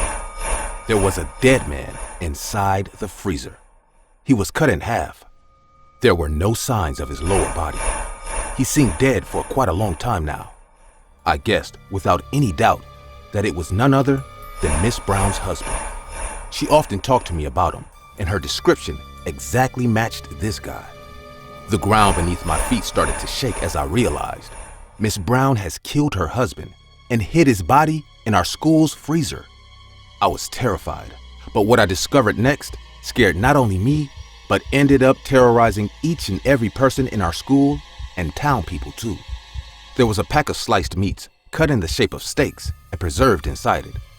Suddenly, I remembered a thing, and I could barely stand on my feet anymore. Last week, Miss Brown told me that she will cook steaks for everyone on the sports day, that she has bought some really delicious meat. My stomach started to roll. I wanted to vomit my entrails out. My head felt heavy. I couldn't believe she kept feeding us her husband's flesh all this time. I heard a voice outside, and without any more delay, I rushed to the principal's office. After hearing all this, the principal almost collapsed in fear and declared a lockdown in the school. He instructed everyone to return to their classes and stay there until he tells them to come out. Miss Brown didn't realize what was going on, but she too followed the teacher to a nearby classroom. I didn't want to make her suspicious, even for 1 second, so I acted normal amidst the spine-chilling, insane situation. After 10 minutes, we heard police car sirens and the cops arrived. The school was sealed immediately, and they arrested Miss Brown and arrested her in front of all our eyes. She just shook her head and walked away quietly with them. The entire town sunk in horror after this incident became public. No one knew what to say. Miss Brown confessed to the cops that one night her husband came home really drunk and started beating her. Out of rage and long episodes of torture and disgust, Miss Brown hit her husband with a blunt iron rod. She then kept the corpse in the freezer, and every day at night, she used to come and chop off a moderate amount of meat from his body. And next day, with that meat, well, now you all know what she did with that meat. I have become a vegetarian now. Any kind of meat makes me nauseous, and I have left the job and town as well. I heard many kids left the school as their parents denied sending them back, even after Miss Brown was taken away by the cops. I don't blame them. All the kids in the school will have a horrifying revelation of truth when they will grow up. I just wonder, how will they react after their parents reveal to them that not only they have tasted human meat, but kept having feasting on it too, for quite a long time?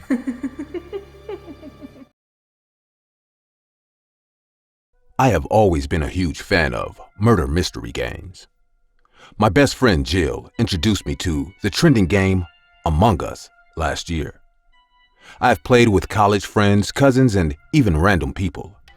This game is fun and quite addictive too. At first we used to play in small groups, but with more time passing, Jill suggested joining big groups that include 20 to 30 players, connecting people around the world. Last month, Jill and I started to create our own groups with people we knew and also accepting people whom we didn't.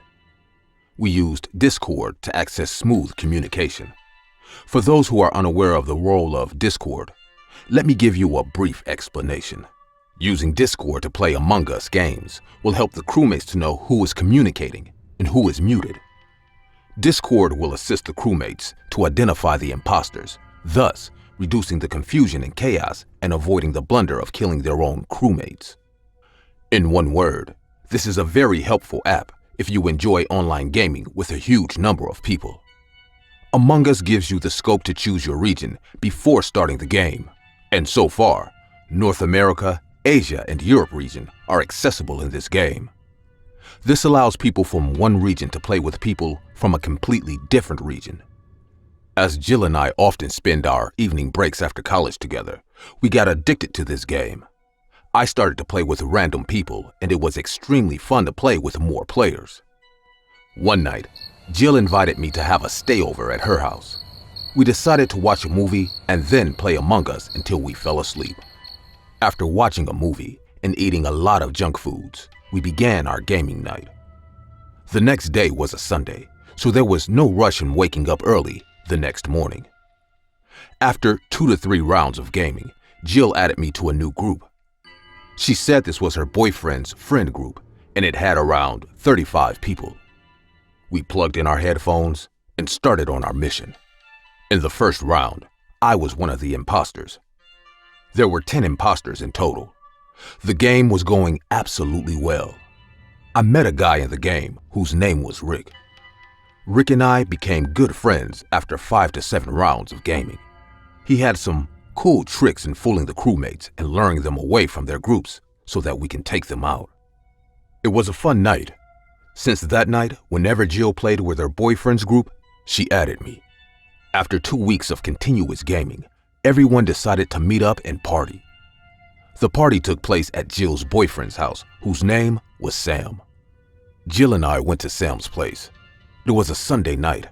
I met everyone from that group at his house. My eyes were searching for Ricky. I asked Jill, "Why isn't he here yet?" And she started to pull my leg, saying I had found eye candy while playing Among Us. She even told Sam about it. Sam told me that he did invite Rick, and he will be here anytime soon. After 20 minutes, I went to take a beer, and as I turned around, I saw a guy standing right beside me. At first, he scared me a bit, but then he smiled at me mysteriously. I was going to avoid him just when Sam came towards me and said, "I hope you guys have finally met. Nora, this is Rick." Sam was going to introduce me, but Rick replied, "I know her. Hi, Nora. I was looking forward to meeting you." I got a bit shy with his out-front reply and started to blush. Needless to say, Rick was a very handsome guy. We walked to the poolside and sat down to talk with our drinks. I got a bit shy with his out-front reply and started to blush. Rick had a very good sense of humor. His jokes made me laugh. Being honest, I started to like him after a while. We had some more beers, and he even dropped me home on the way back. From then, we started to hang out whenever we could. Sometimes, he secretly helped me in the game without letting anyone else know. We were bonding, and it was nice being with him. One day, I left my phone in the class and went to the washroom. After coming back, I saw Jill smiling at me with my phone in her hand. So far, Rick and I didn't tell anyone about our relationship because I like to keep things slow. He wasn't my boyfriend, and I wasn't ready to be his girlfriend yet. I wanted to know him more before taking any drastic steps. Jill pinched me in the arm and said, "I didn't know you were dating Rick." I rolled my eyes at her and said, "Jill, we're not dating. We're just good friends." But rumor spreads like wildfire. After that interaction with Jill, everyone in the group started to pull our legs. Rick seemed to enjoy all this attention, while I, on the other hand, was feeling really pissed off. One Sunday afternoon, Rick asked me to go for lunch with him. We went to a nearby restaurant, and he took up the topic of people pulling our legs in Among Us chat box. I shrugged it off, saying, "Let them do what they want. People just can't accept the fact that a boy and a girl can be good friends, too." Until now, I knew Rick was a fun-loving, carefree guy, but suddenly, I saw the expression on his face change. He got really angry for God knows what reason and said, "Really? That's what you think we are?" I was a bit surprised to hear such a statement and didn't know how to react. I took a pause and said, "Well, it's only been a month we have met, Rick. I accept you like I like you, but I would like us to know each other more before we take the next step." He got all irritated and spilled the cold drinks on the table. He thumped his wrist so hard on the table that a corner of it got a slight crack. I was feeling very humiliated by his disgusting behavior. I stood up and left the restaurant at that moment. After that day, Rick didn't contact me for a week, and I was definitely not going to talk to him about what he did. He didn't come to play with us this entire week, and people in the group started to ask me about him. I was already in a bad mood, hence, I said whatever came to mind. I told them that we were just friends and nothing else, and they all need to get a life of their own. After that, everyone stopped talking about me and Rick, at least in front of me. One night, I was working on a college assignment just when I received a call from Rick. As I answered the phone, he started to apologize for his behavior. I was in no mood to go through his shits again, but he was being really adamant, so I forgave him. He then said that he is throwing a party at his farmhouse this weekend. Sam and Jill are also invited there. He will be glad if I join them. I was out of excuse because I knew he would keep calling me if I didn't show up at his party.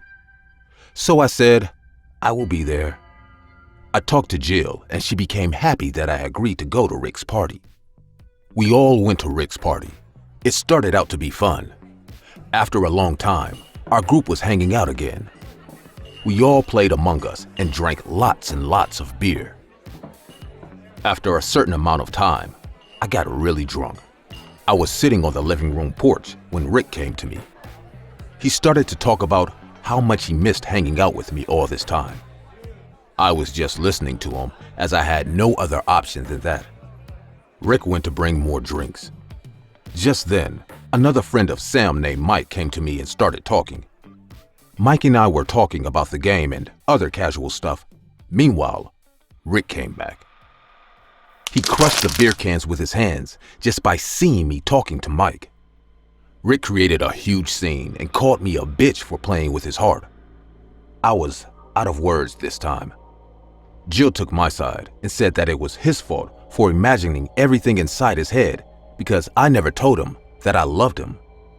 I was about to leave when Rick came on to me and grabbed my hand so tight that it got bruises. Everyone at the party rebuked him for his unacceptable behavior and took him away from me. I came back home with Jill. The next day, Rick went missing. Everyone looked for him, but he stopped going to college or contact his friends. I was scared, thinking, God knows what he is planning to do next. A week went away like this, and there was no sign of Rick. No one knew where his parents were, hence, they couldn't file a missing persons report without his parents' consent. One night, I was chilling in my room just when Jill called me. She told me to take a look at my Facebook profile. I immediately opened my Facebook page and saw Rick has updated his profile picture. It was a group photo taken at Sam's party.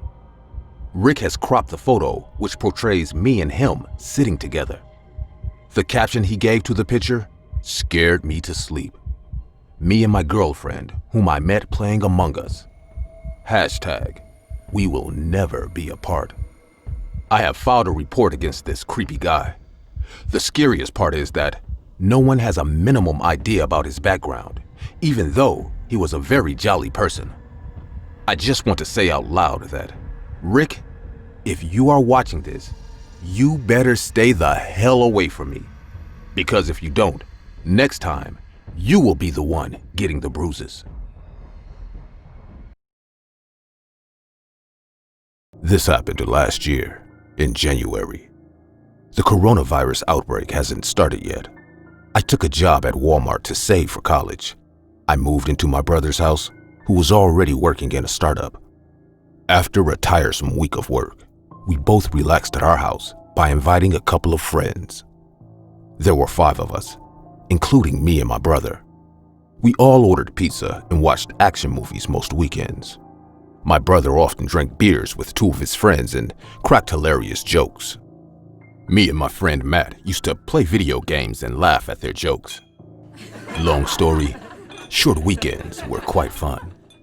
One weekend, we were chilling out like usual, just when one of my brother's friend, Jimmy, started to talk about the dark web. Matt and I got interested, so we stopped playing to listen to him. Jimmy said the dark web is beyond our imagination. He told us that he surfed it a couple of times with his colleagues. My brother suddenly got all hyped and said we can do it too, for time pass. I wasn't sure how safe it would be, but they were anyway going to do it. Jimmy downloaded the Tor browser on my brother's laptop. He said that was the only way to access the dark web. In short, Tor browser helps to make you anonymous on the internet. Your IP address, for example, stays hidden. As we went on with our search, the hidden Wikipedia of dark web, it took us only 5 minutes to understand we have stepped into an unknown as well as unsafe territory. We found a bunch of creepy and bizarre websites. I don't know if you will believe me or not, but we came across a site that read, "How to Cook a Woman." Yes, guys, I know it sounds horrifying, but there are actually instructions on this site on how to cook a woman's flesh. Like what kind of cuts should be made for distinctive parts, what kind of tools should be used for that, and all kind of disgusting information. I was very irritated by the way things were going ahead, so I said it out loud. I don't like what we're really doing right now. It's equally disturbing and creepy like hell. My brother agreed with me, hence we came out of that site immediately. Jimmy shrugged off quite casually, saying, "The dark web is not for kids," and eventually mocked me for being a kid. I didn't reply to him because he was being a jerk anyway. We were about to log out when a notification popped on the screen. The browser was having lots of ads, just like on a Google page, but we hardly noticed any of them. But there was something different with this ad. Matt pointed out, saying this thing created a lot of buzz among many YouTubers, so eventually we all got hooked onto it. The ad read, "Buy it, if you can." Without thinking much, my brother clicked it and it opened up into an eBay page. But the more we scrolled on the page, we realized this was an internal site of eBay that we won't find in any Google browser. The site had a bunch of boxes named as mystery boxes. There was no information available on the content of these boxes. It seemed like the boxes are supposed to be a surprise. I remember seeing a video online where a YouTuber unboxed a mystery box after buying it from dark web. The box ended up having creepy broken doll heads and some bunch of junks like rat skulls, broken wood pieces, etc. Each box had its own value, and there was no information on the weight or length of these boxes. As I said, my brother is very whimsical in nature. He suggested that we can order a mystery box and open it all together the next weekend. I was totally against this idea because I read online sometimes these mystery boxes contain evidence of murders that criminals are trying to get rid of. But as usual, no one listened to me, and Jimmy, once again, laughed at me. By this time, I was really pissed at their silly behavior, so I decided to go to sleep. Matt told me the next morning at work that they have ordered a mystery box with $200 and they are going to open it the next weekend. I didn't say anything because it hardly mattered and went on to stack the ketchup in the food counter. After I returned home, my brother seemed worried, so I asked him, "What's the matter?"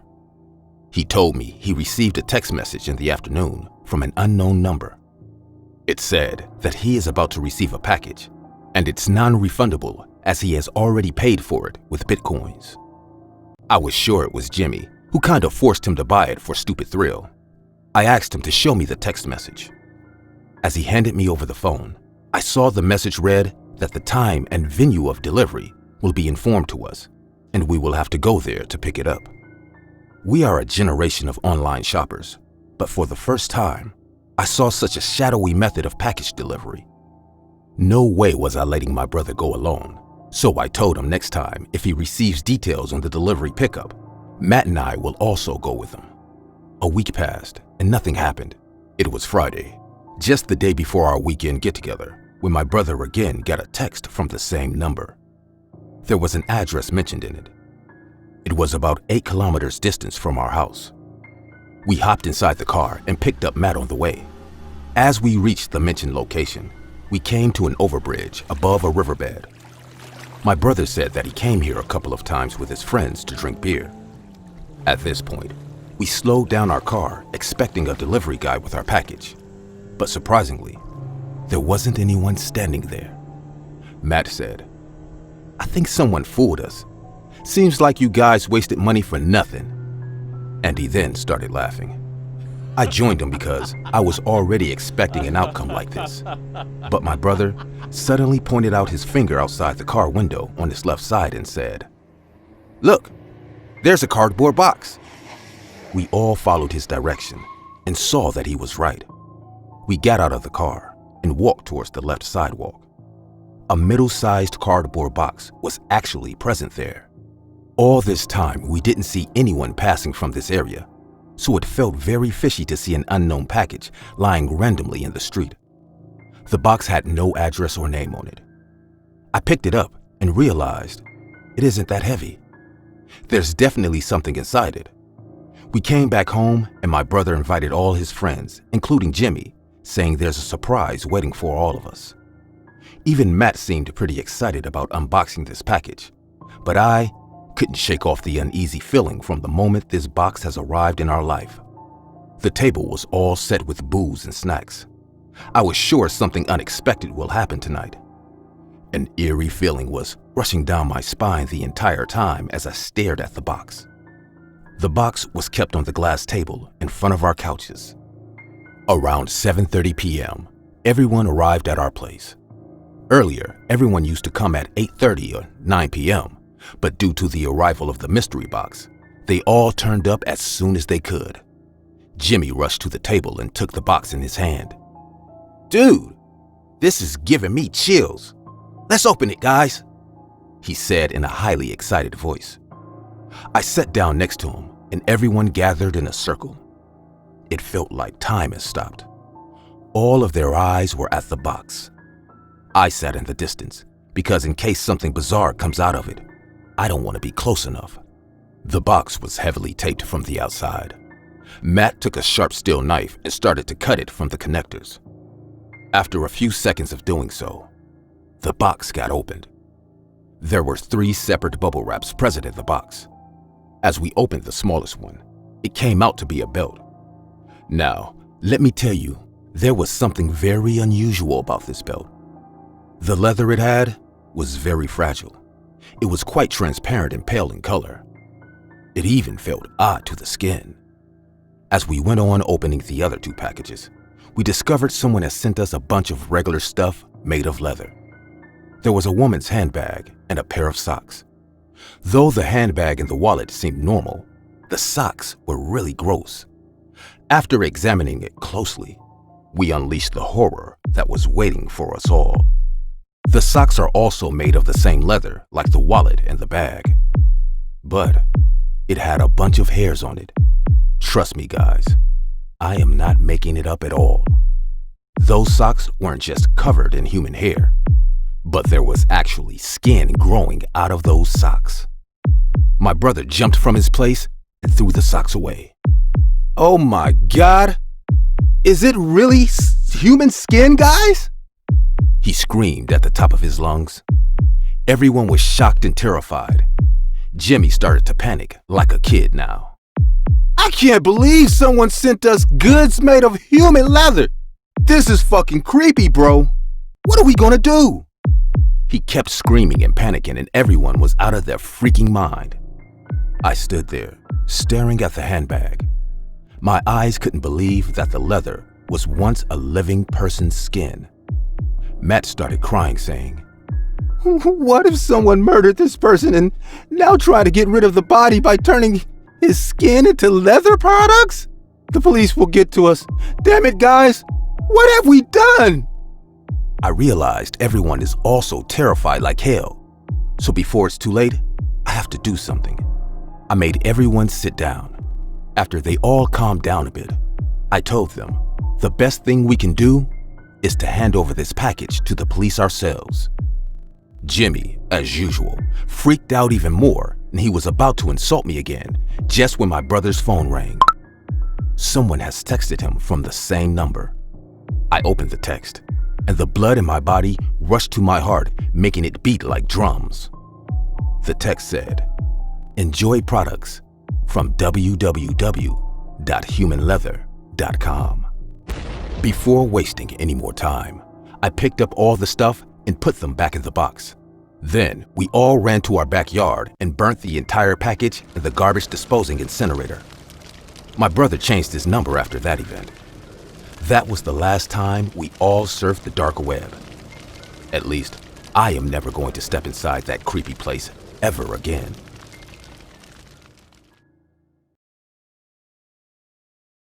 I am currently going through psychiatric treatment to get over a horrifying experience. I have a friend named Vikram in college. Everyone used to call him Vicky. He was the first guy who came up and talked to me on my first day of college. Vicky was a fun-loving, happy person. He made friends easily. He was always laughing and joking around the college campus. Maybe that's why no one could tell he was hiding such a dark secret. Last year, our final year of college, we became a bit upset as the Puja holidays were about to begin and everyone will be leaving for their home soon. One day, I was going to the hostel after class when I saw Vicky standing near the hostel gate, smiling at me. He came to me and we started to walk together. I asked him, "Hey, what's the plans for this holiday?" He replied in an upset voice, "I will be so bored sitting at home. Don't know what to do, man." I agreed with him as I was going to do the same thing, sitting at my house this holiday. Suddenly, he looked at me and said, "Hey, you are free during Diwali, right?" I nodded in a confused manner. He became excited and said, "Great! Why don't you come and spend Diwali at my house? It will be fun." I thought, this is not a bad idea. Anyway, I am going to stay with my grandparents, so spending Diwali with Vicky will be quite fun. I immediately accepted his invitation. Vicky stayed in Mumbai. I, on the other hand, lived in Delhi. I told him I will do my bookings as soon as possible because it's hard to arrange tickets during the festival season. I informed my parents about this small trip, and we left for the festivals. Vicky told me that he won't be able to attend me at the airport because he had to take care of some preparations for the Diwali celebration, so he will send his driver to pick me up from the airport. The holidays came, and we left. I stayed for a while with my grandparents.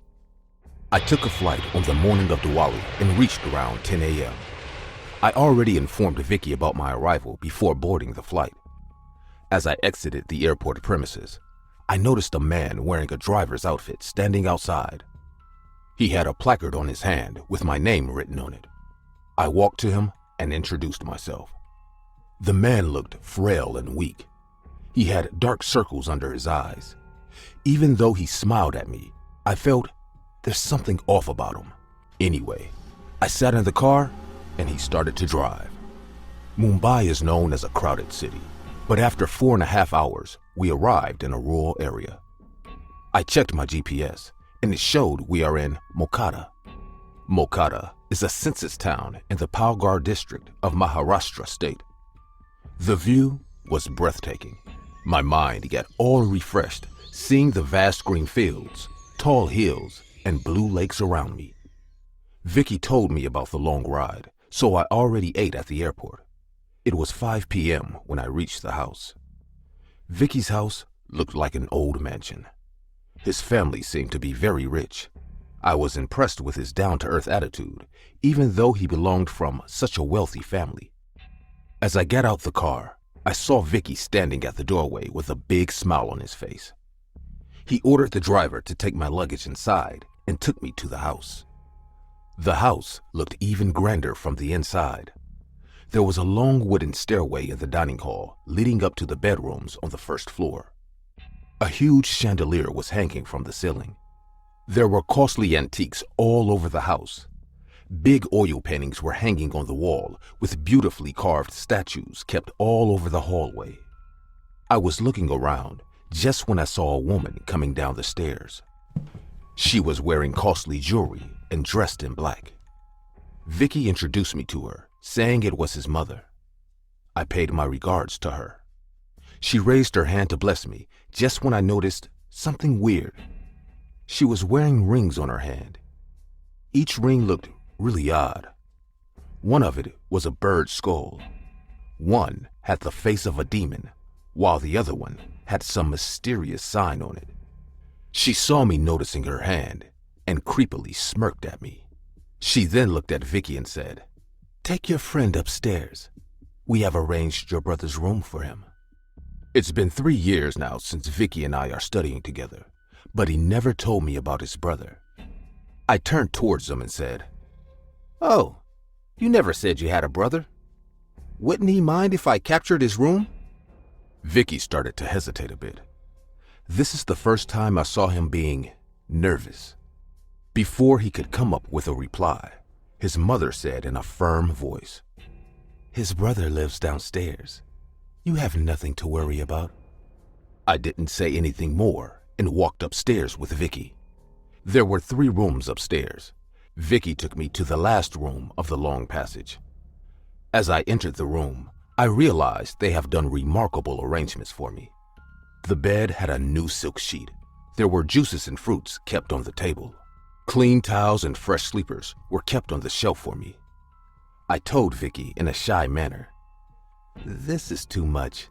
You didn't have to do all this for me." He smiled uncomfortably and said, "Well, my mom insisted to make your stay as comfortable as possible. She did everything, actually." He then told me to get freshened up and come downstairs to eat. I closed the door and went to take a shower. I was enjoying all this luxury, but somewhere deep down my heart, I was having a weird feeling, like something is very wrong about this house. I thought, I am just tired from the journey, so I got freshened up and went downstairs to eat.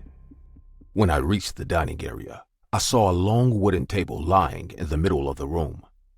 There were different dishes and each looked very delicious. Vicky was sitting right beside his mother.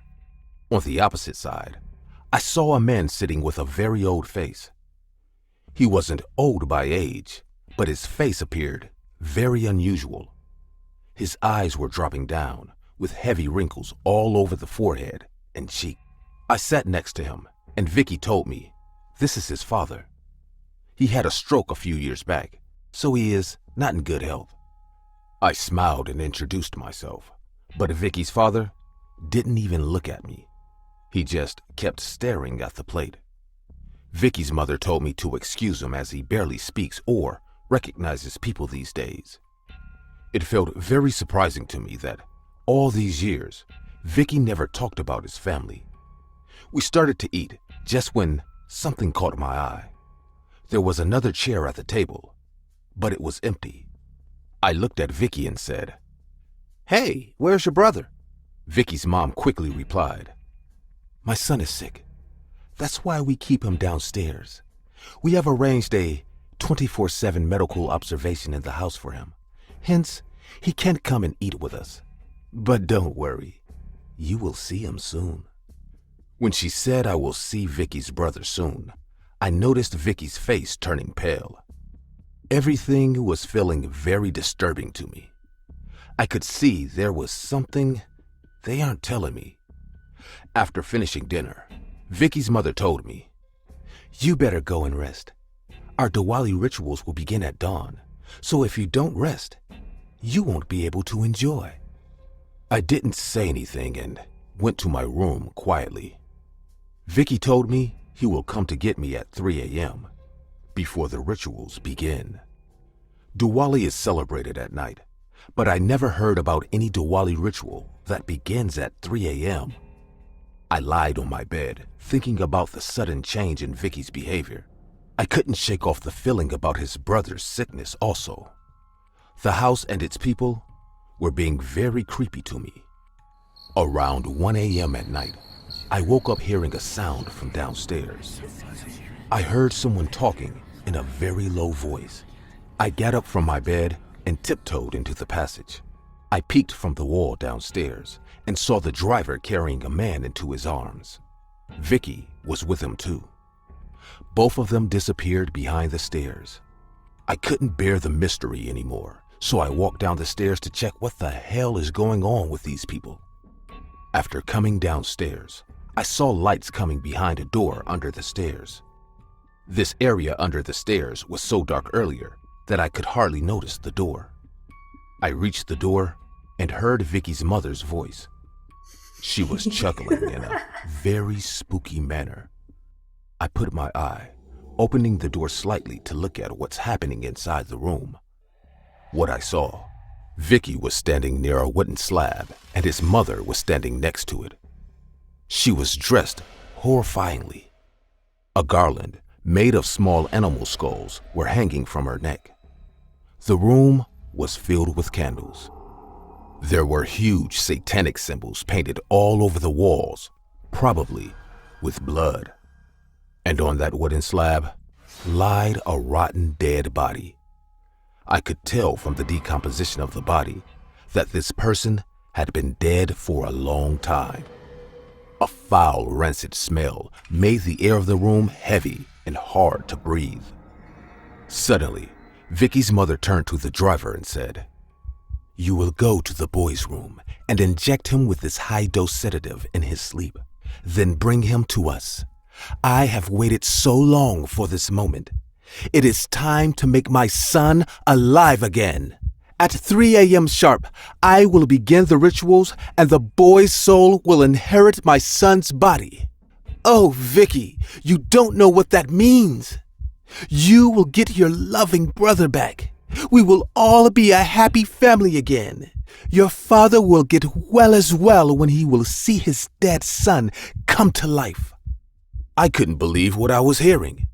I wasn't able to accept that Vicky lured me to his house so that his sick mother can perform some demonic ritual on me. I thought he was my one true friend. Oh God, what will I do now? These people are psycho. They are planning to kill me tonight. I was sweating like hell. My hands were shaking, my legs feeling numb. I had no idea how I will get out of here. Where will I go in the middle of the night? The entire area is filled with forests and hills. I was in tears and sweat just when I felt a pat on my back.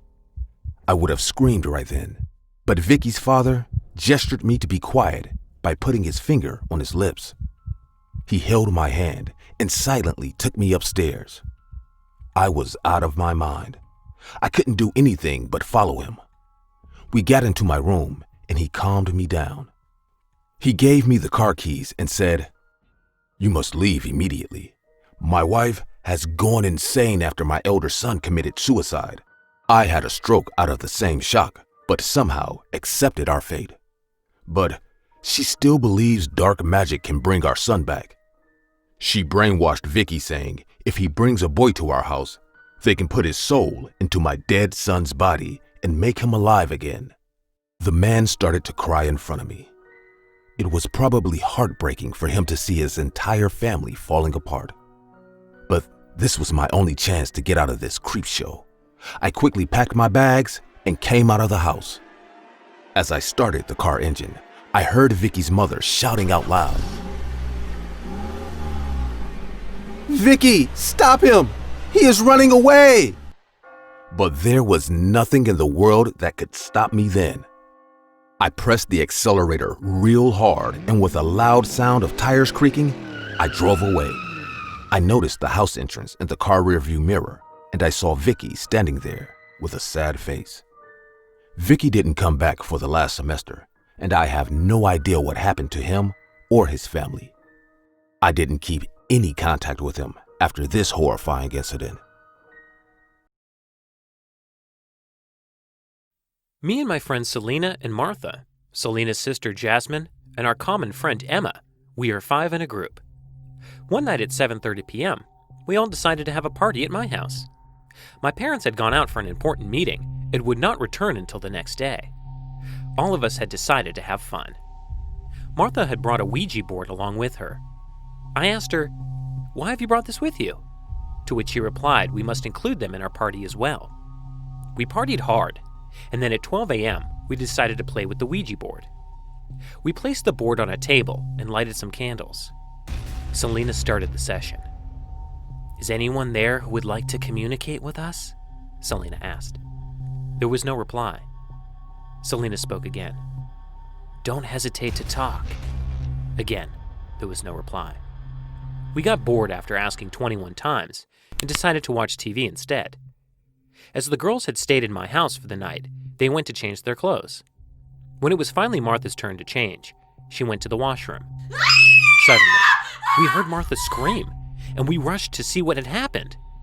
Martha was crying, and she said, "I just now saw myself walking across the washroom at first." We didn't understand what she meant, and we thought she was trying to scare us, but then she showed us a scratch mark on her arm, which was not possible for her to make. We then thought to ask the Ouija board again this time. I decided to ask the questions. "If anybody is here, please tell us. Is anybody there?" Strangely this time, the board decided to answer back, yes. "Who are you?" The board pointed to the letter D.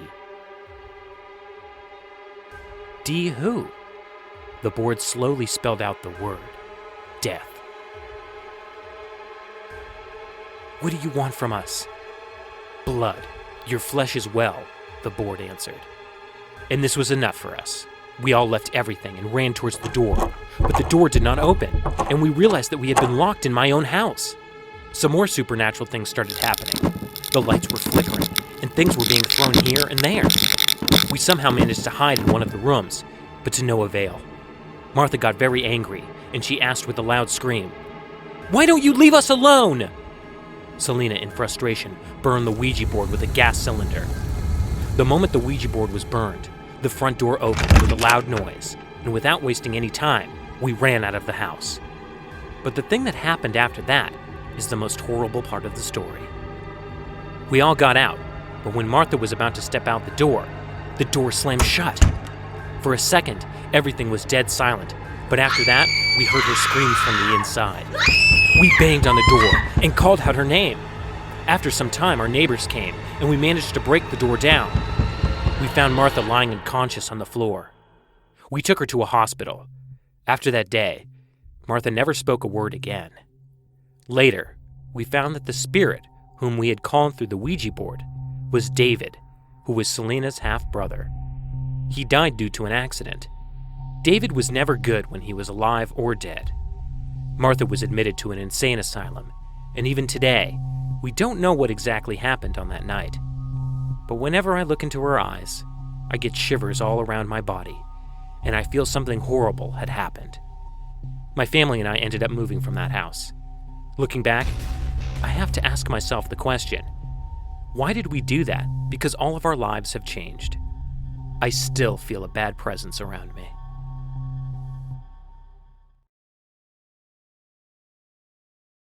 I'm an American guy who was teaching English in China. I'd been in China for a few years, and it was generally a good experience, except for this story. So, I had been sort of casually dating another expat until she decided to go back to her home country. We parted on good terms, but after a while, I was starting to feel a little lonely and decided to try a Chinese dating app, basically a Tinder clone. I quickly matched with a Chinese girl who went by the English name Jenny, living in the same city as me, but originally from another province. After chatting for a while, we met for lunch. We really hit it off and wound up spending the day together 4 days in a row. That's when she said she was moving back to her hometown, but that she still wanted to be friends with me. I said that was okay, and kind of thought that would be the end of it. It wasn't. We wound up chatting for hours every day at night after work and in the morning before work. After about a week, she invited me to visit her in her hometown, and I accepted.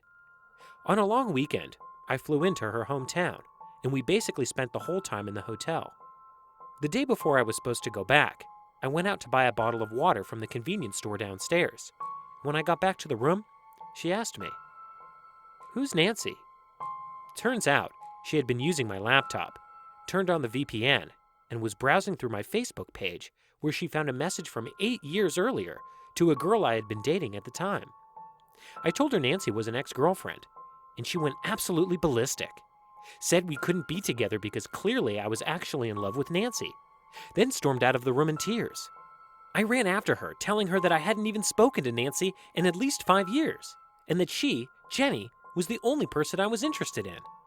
She calmed down, came back to the hotel, and we ended the visit on a high note. About a week after I returned to Beijing, and still chatting for hours every night and every morning, Jenny sent me a text saying that she had good news. She was moving back to Beijing, and we could be together. She said she wasn't ready to move in with me permanently yet, but asked if it would be okay to stay at my place for a few weeks until she found an apartment of her own. I said yes, of course, and soon she was living with me. We were in love. I fell hard for her, and she for me. This is when the problem started in earnest. At the time, I shared the apartment with 3 people, 2 of whom were women. I worked in a language school for adults, and I would say that about 75% of the students were women. In addition, almost all of the Chinese staff were women, and about half of the foreign teachers were women.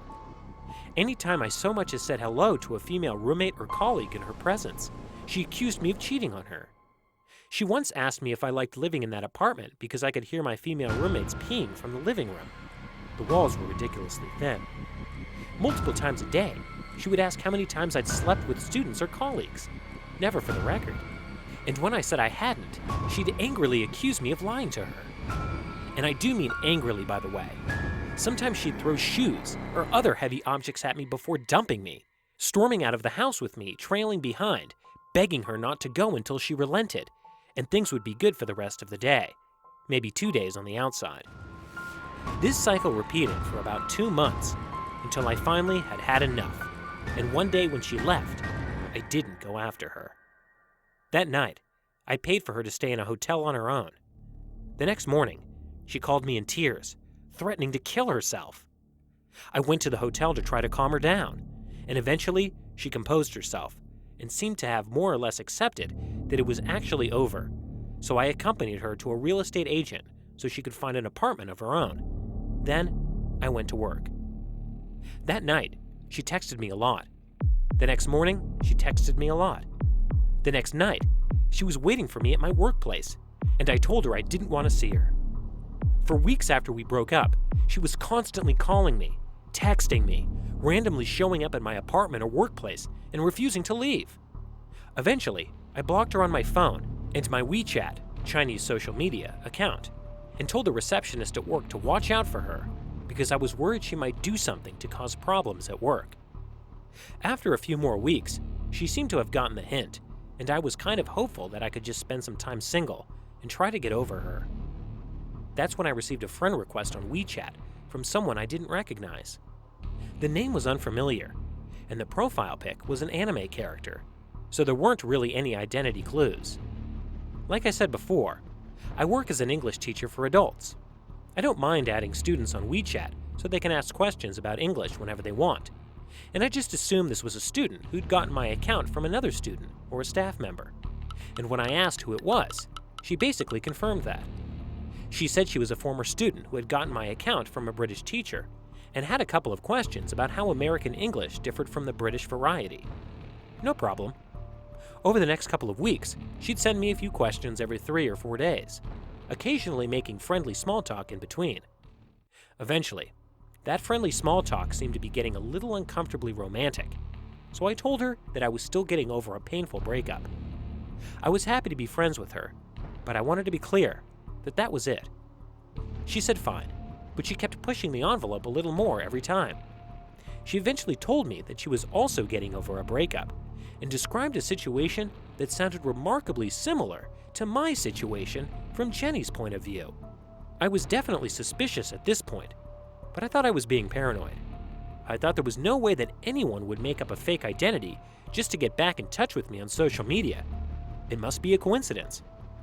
Anyway, after a little more chatting, this former student asked me if I wanted to meet her for dinner. When I told her no, she confessed that my suspicions were correct, that it actually had been Jenny the whole time. The next day, she showed up at my work again and started shouting at me while I was trying to teach a class. The day after that, I gave my notice at work and bought a plane ticket back to the States. She came to my apartment one more time before I left China, and I told her I was going home. In the first few months after I left China, she tried a few times to add me on WeChat, and once I unblocked her, we had a genuine chat where she tried to convince me to come back. Eventually, I did actually go back to China, but I didn't tell her, and it's now been about 6 months since the last time I heard from her, so hopefully, it's all behind me now. I hope she can find some peace in her life.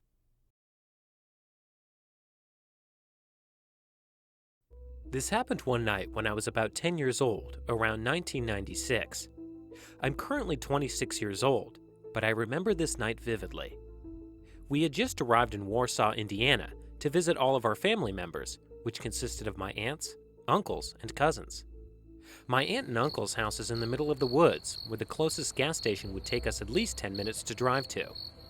I've always thought their house was pretty creepy, but I never had any reasons to justify why I felt this way. By their house, about 50 feet away, was a lake where we used to go fishing when I was very young. After visiting with my family for about 2 hours, all of the adults decided that they wanted to go to a fancy restaurant and eat, while the younger side of the family, including me, wanted to stay home and play video games because it was very rare when we were able to see each other. All of the adults agreed that I was old enough to look after all of them, so they allowed us to stay behind. After about an hour of playing video games with my cousins, I realized that I hadn't taken a shower all day because of the long drive to get to Indiana, so I decided to go get cleaned up. After grabbing fresh clothes out of my bag, I told all of my cousins to stay in the room until I got back because I was responsible for them. I went into the bathroom and turned on the shower and was waiting for the water to get hot. This bathroom was one of the weirdest bathrooms I had ever seen. Inside the shower, there was a window that had a perfect view of the lake. Near the window, there was a large air conditioner. After the water had gotten warm enough, I entered the shower and just stood there for about 10 minutes because it felt so good. This is where my night turned terrifying. As I was taking a shower, out of the corner of my eye, I saw something move. I had that feeling that someone or something was watching me through the window. The hot water was steaming the window up, so I couldn't really see out of it. I took my head and I wiped the steam off the window. What I saw made me drop my washcloth and made me freeze. I saw what looked like a man that was about 7 feet tall, with long hair, standing by the air conditioner right next to the window that led to the shower. I couldn't move a muscle. The man had very long hair which covered his face. He also had long fingers, and his nails looked like they hadn't been cut or cleaned in ages. His skin was a dark yellow color, the kind of yellow you see when you mix brown and yellow together. His eyes were a normal-looking shade of brown, and he was standing there, holding something, and watching me as I took a shower. I couldn't figure out what it was, but I think it looked like a flask, because he seemed to be taking sips out of it. As he stood there, I was scared out of my mind, but all I could think about was my cousin's safety, and that I needed to get to them.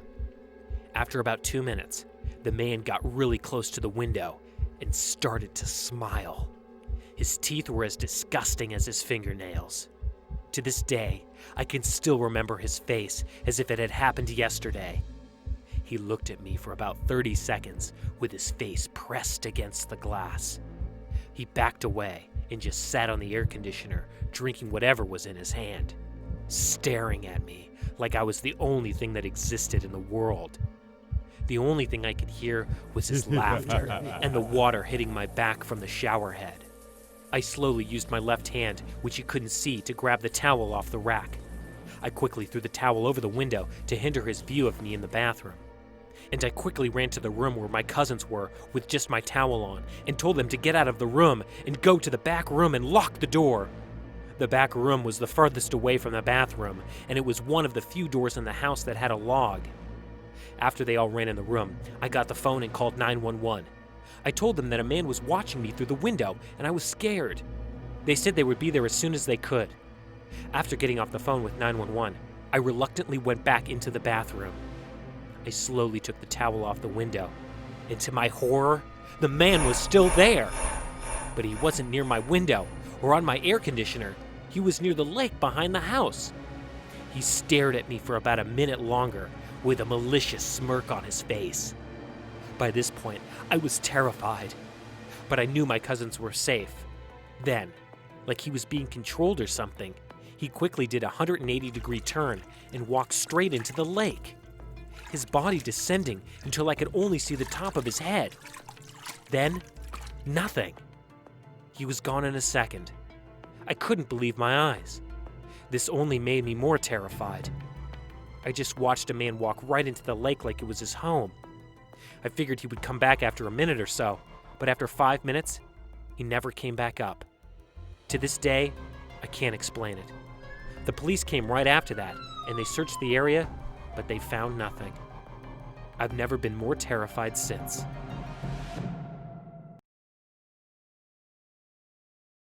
My name is Dasha, and I want to tell you a story about my last boyfriend.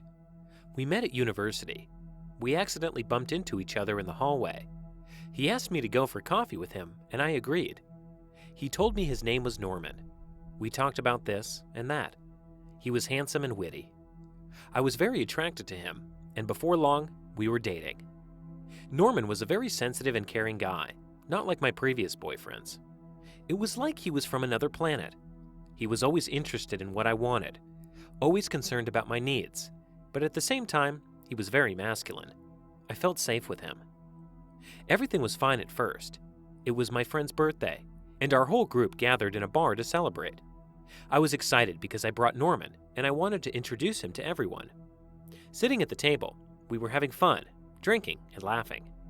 Then some of the guys went outside to smoke, and Norman went with them. They were gone for 5 minutes, and when they returned, I was approached by my friend Simon. "Dasha, I think there's something wrong with this Norman guy," he said. "What do you mean?"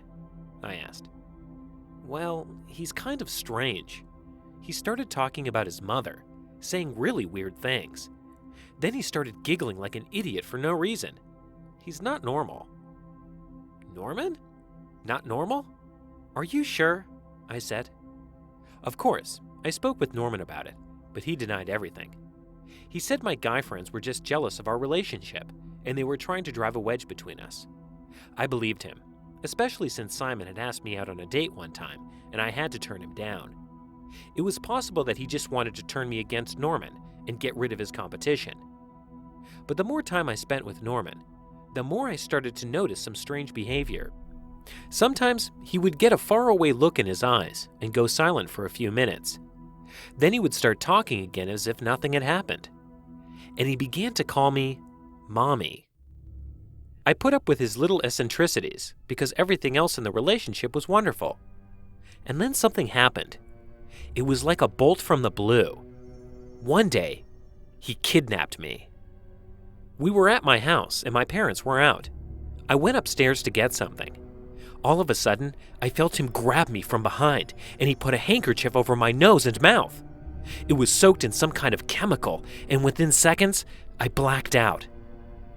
When I woke up, I was in some shabby apartment with a dirty rag stuffed in my mouth. My arms and legs were tied to the bed, and I had a terrible headache. Norman came in. He put his finger to his lips and pulled the rag from my mouth. I immediately screamed, and Norman slapped me across the face really hard. "Don't you dare cry," he growled. "My mother never cried, okay?" He untied my hands and gave me a withering look. He told me if I tried to run away, things would only get worse. Norman took me into the kitchen and sat me down at the table.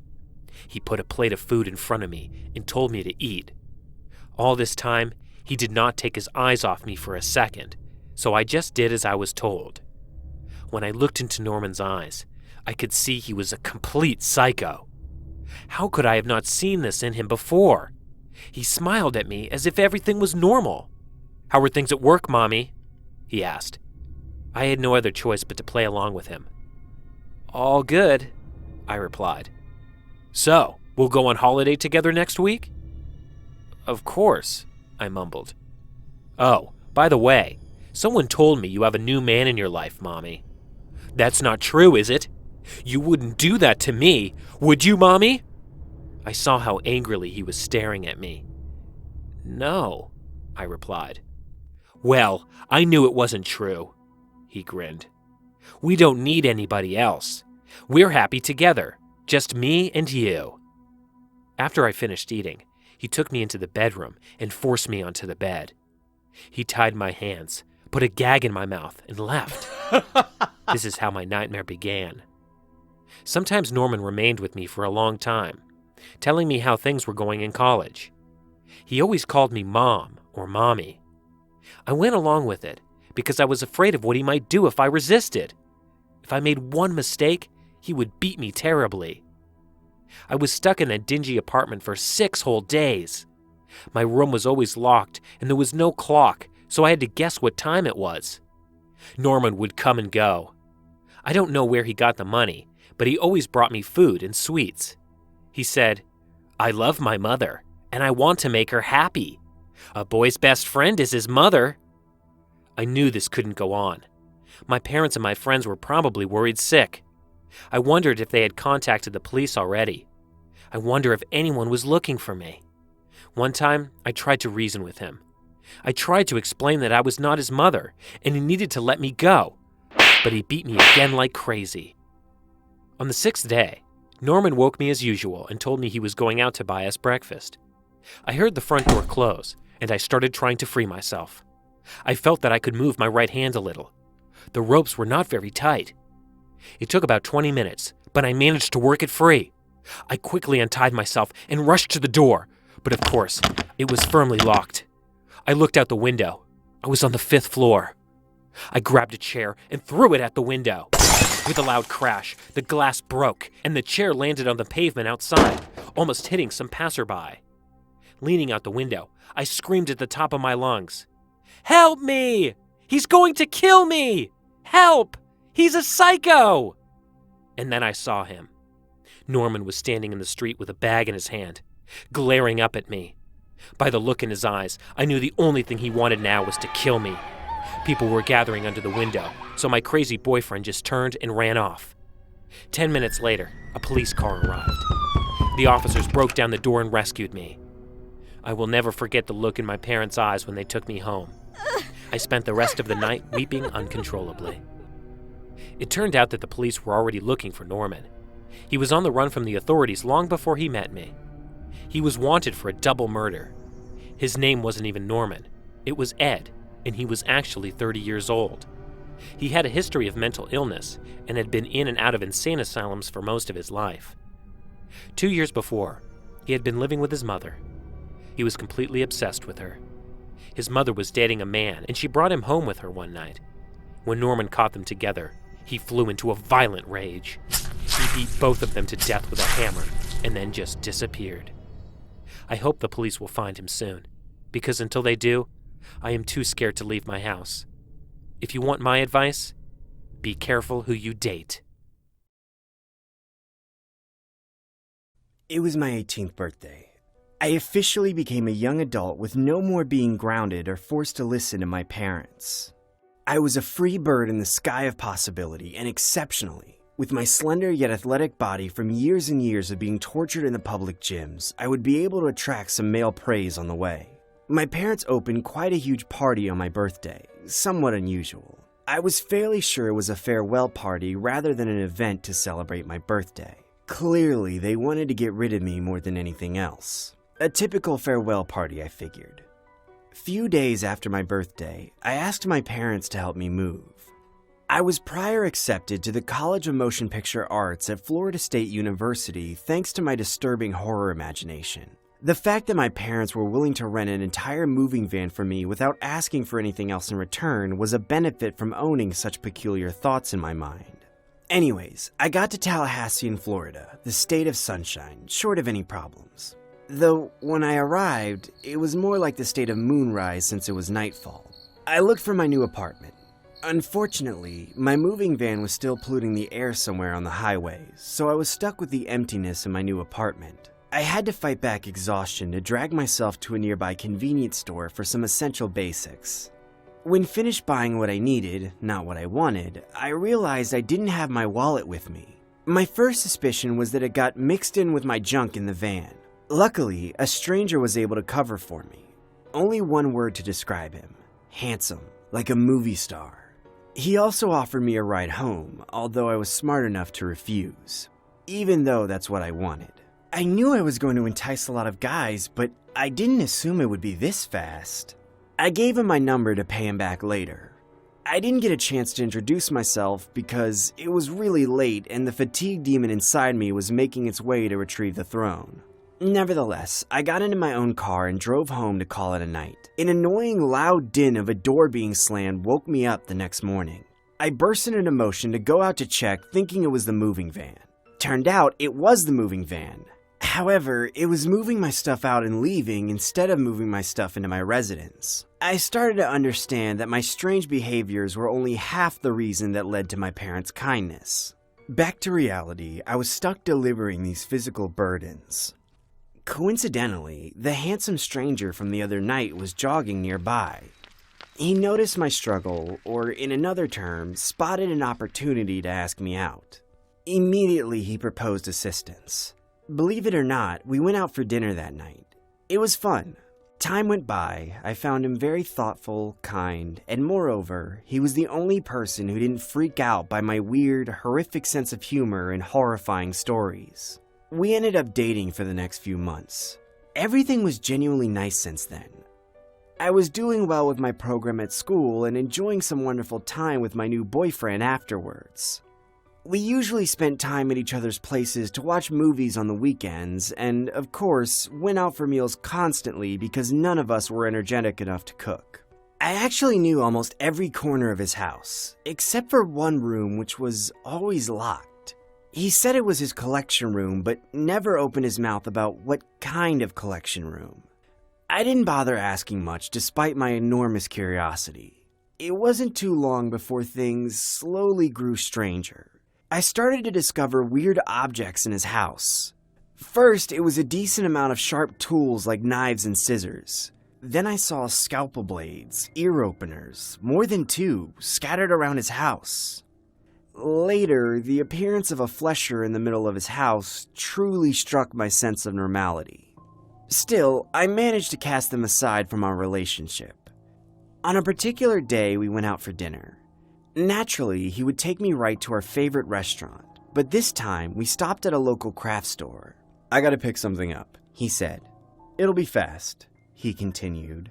Moments later, he came back with a box of wood wool. "What do you need this for?" I asked. "And why do you need so much of it?"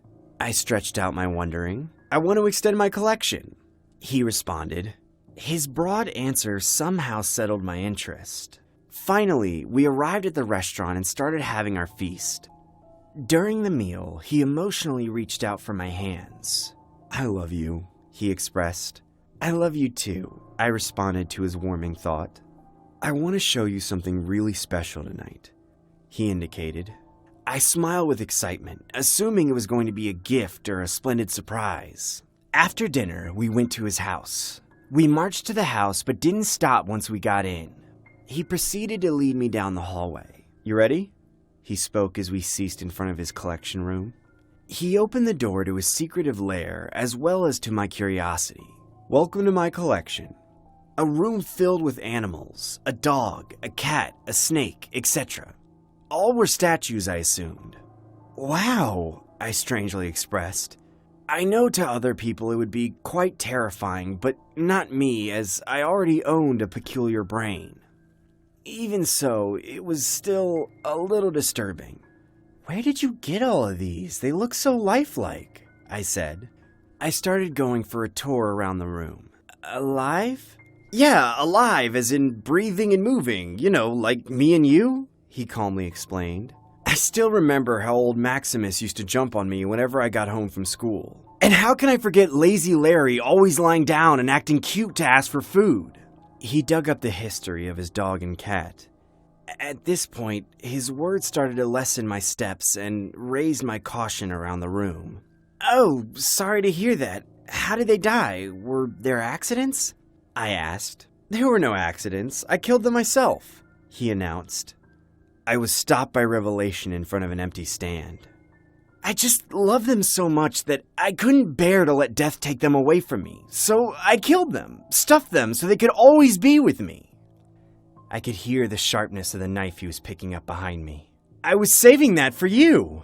He jumped at me and tied me with his powerful grips. I was so horrified that death was the least I could hope for. Tears started pouring out of my eyes as never happened before. A sudden rainstorm in the middle of the desert. I couldn't shout for help, for the tears and dread had already occupied my entire body. I couldn't even move. "I love you, Kate! Let me make you mine!" He began to lift the knife for a formidable finish. I tried extremely hard to escape with the remains of my body. How propitious I was to manage to flee away from his madness. Looking back, I was blessed for having brought that bottle of pepper spray with me. Suffering from the chemical, he struggled around the room and knocked down some of his eternal lovers. Taking advantage, I stole the knife from his hand and landed it on his leg, painfully. His eyes were so distinct at that moment, all I could see was the reflection of me drowning in the pool of blood. He fell, temporarily blinded and disabled. I ran for it as if I was finding the invisible light. Still, his obsessive hollers continued to chase me. Kate! Don't leave me! You can't leave me! Let me save you from death, Kate! Let me save you! I grabbed his car key and locked the door with the hope that could retain his fanatic soul. I got into his car and drove away without hesitation. I didn't know where I was going, I just wanted to be away from him. At a distance, I stopped to call the police. I had to wrestle with the mental anguish to be able to reclaim my voice. Eventually, the cops came and searched the house. He was nowhere to be found. All they could retrieve were the ruins from our previous battle. An officer came to inform me that he was a patient who escaped from Florida State Hospital. He was diagnosed with multiple personality disorder and was caught for killing all of his family members with one of his many personalities in that very house. I was shocked after what I heard. How a person with such illness like him could have roamed outside for so long, and how I could have been slaughtered spending the very first night with him. Along with the horrors, the officer also gave me a small sheet with letters on it. It was a piece of skin pigment with blood written on it. You are mine. By facing the true terror, I was sure that whether he was still alive or dead or captured, he would forever be looking for me, even if my soul departed from this reality.